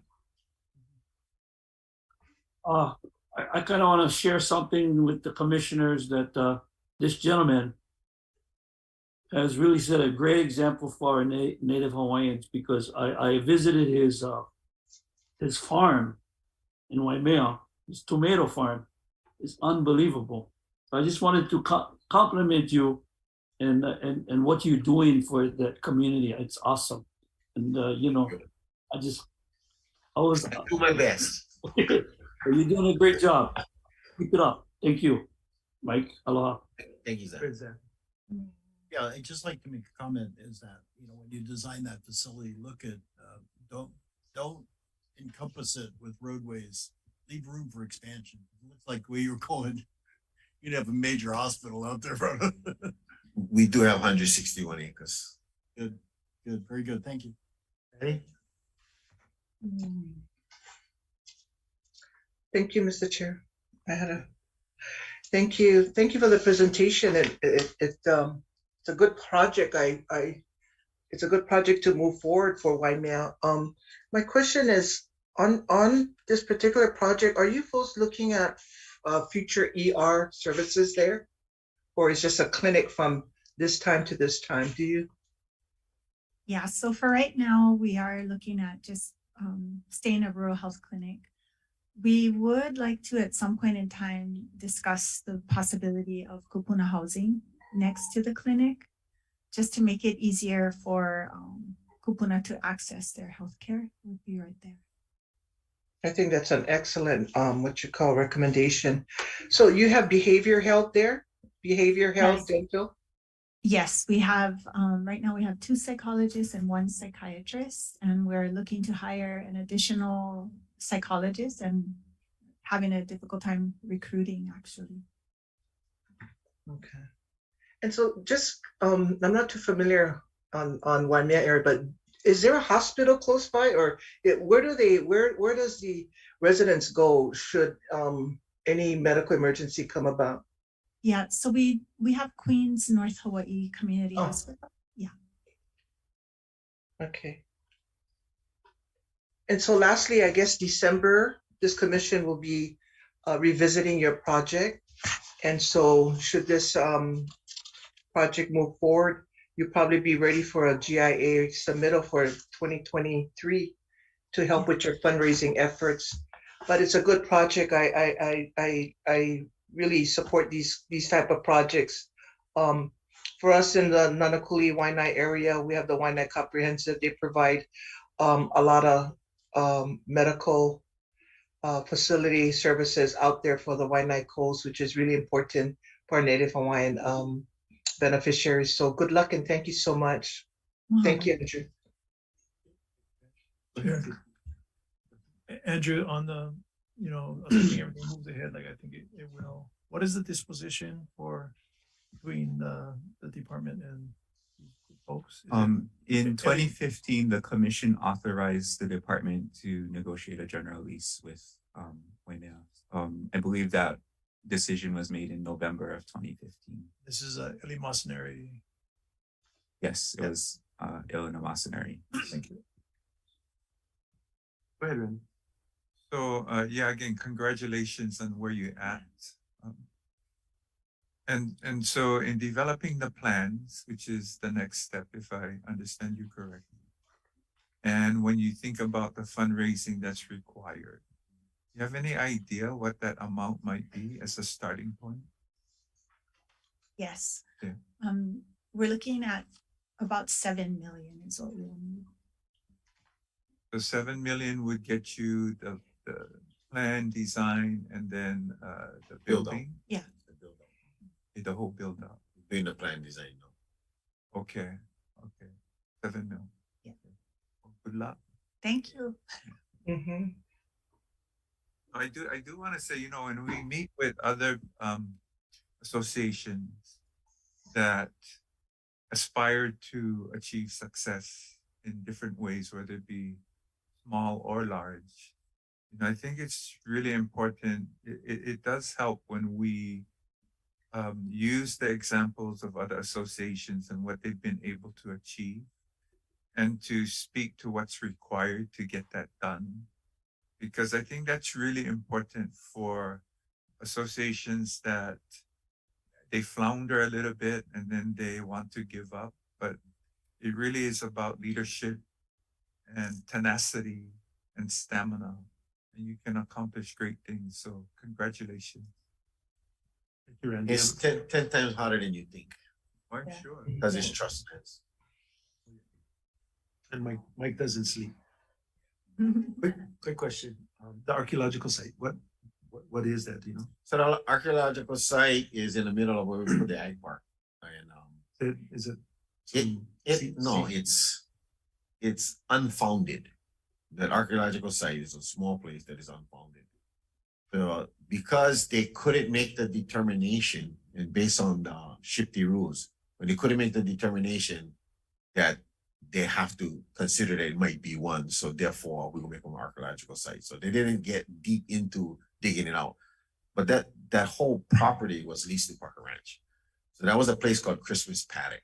And that Christmas Paddock housed all the cows as they bring them in from all over the place, would be housed right there before they ship them out.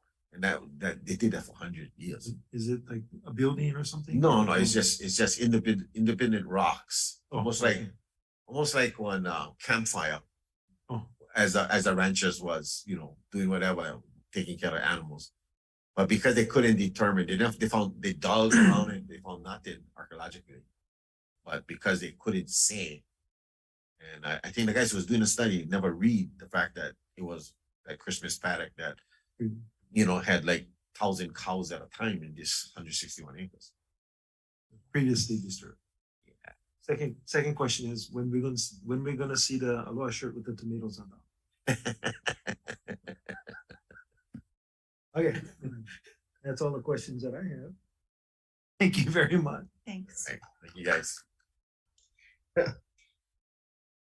Hey, Lehua, after this, folks, we are going to have to recess for tomorrow because part of our crew has to go take equipment and set it up at the community center. So I'm just giving you a heads up. This is the last one for today, and then everything will be carried over to tomorrow.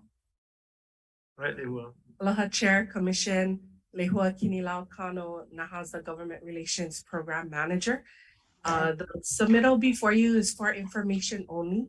This is for the DHHL Kupuna Rental Subsidy Program policy.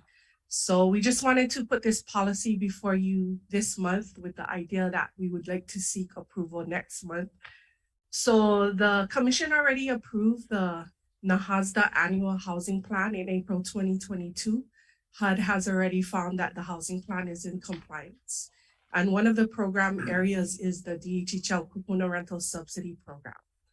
So this program basically seeks to assist Native Hawaiian kupuna who are 62 years of age or older on DHHL's waiting list or undivided interest lessees who are renting in the state of Hawaii and whose household income does not exceed 80% area median income as defined by HUD for the Nahazda program with a rental subsidy. So the maximum rental subsidy an eligible kupuna household can receive is the lesser of the actual rent, which must be reasonable for a modest unit, minus no more than 30% of the household's adjusted income. So I tried to give you an example. If a kupuna their adjusted income is $1,000 a month, they would need to pay $300 or no more than 30% towards the rent, and then whatever difference would be subsidized with Nahazda funds. So that's essentially how the program would work. This would be rental subsidy only, not utilities. Utilities will only be covered if sometimes the landlord agreement includes utilities, but if it doesn't, then the kupuna would still be responsible for utilities. Again, the policy is attached and it goes through things like the program purpose, what is the eligibility requirements, what's rent reasonableness factors, the maximum subsidy, admissions requirements, management and implementation, and termination. Since this subsidy is not tied to any emergency relief like we've done in the past, unit inspections must be conducted at least annually for all rental units. So that's something we didn't do with the emergency. We just assisted people because it was an emergency. But inspections are gonna need to be done on these units, and they must meet certain standards for HUD's requirements. All participants will be required to be recertified at least annually to determine continued eligibility. Usually that's income. And all households receiving the rental subsidy will be required to participate in housing counseling. Non-participation will result in termination of the subsidy. And we're doing that this time because as we're anticipating lot availability with the 600 million, we want to get these kupuna as ready as possible for those awards. So housing counseling will be required. So those are generally what the policy speaks to. I just ask for your patience. We're working with a consultant. There's a lot of formatting issues with but pretty much the content is there, and we'll make sure we fix all the formatting by the time it's approved.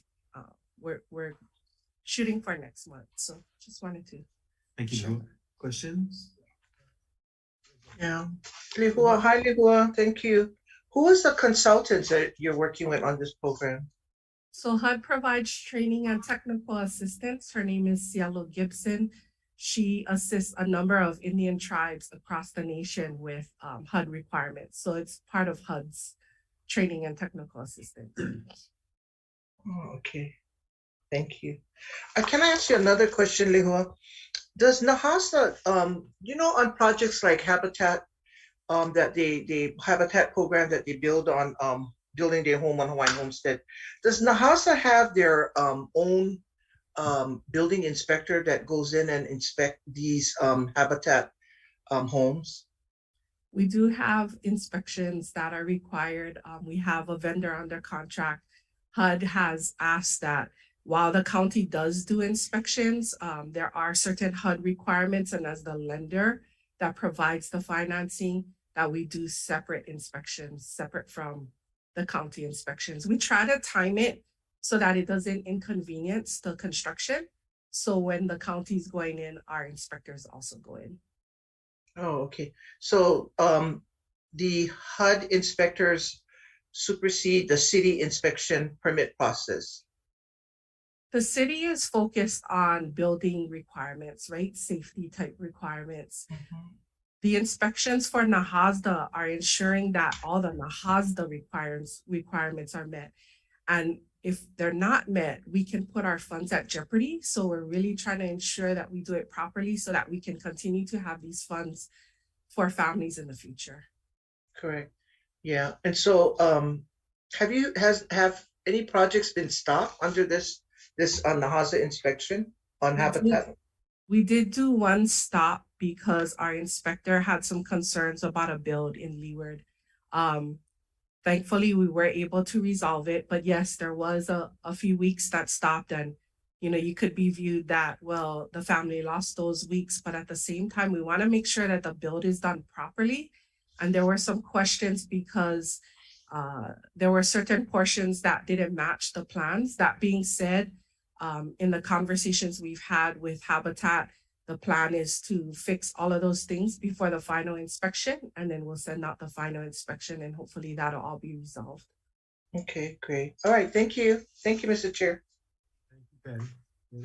I think part of my question was answered, but on the inspection, who's actually doing the inspection? Is that a consultant? Yes, we have a consultant that we use, and we utilize the plans that are submitted by the contractor, whoever's doing the work, and then we see if it meets the plan requirements. And currently, how many inspections are we doing on a regular basis? Currently, not including this program.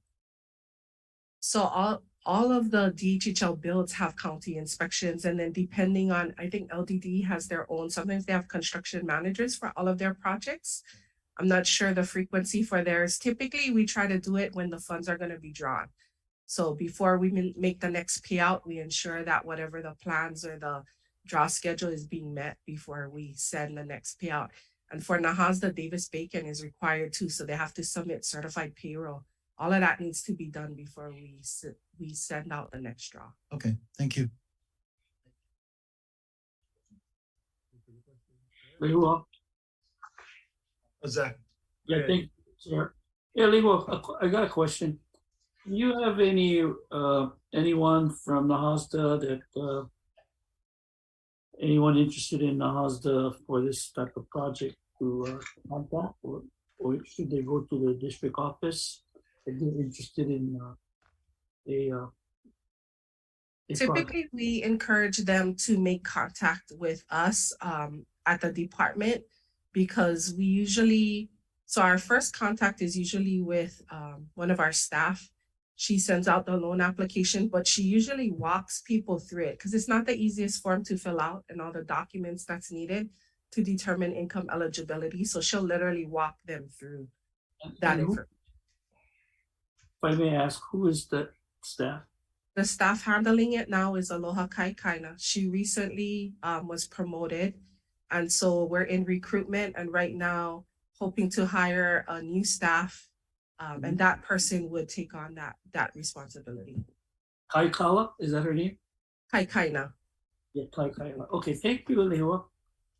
Lehua, that person you're hiring would also do the work with the kupuna on financial literacy and all that. The candidate we have that has submitted an application, we're still in recruitment, has experience working for Council Native for Native Hawaiian advancement on the rent and the mortgage assistance, and got very good reviews. That person is in-house, or is that an outside? Outside. Yeah.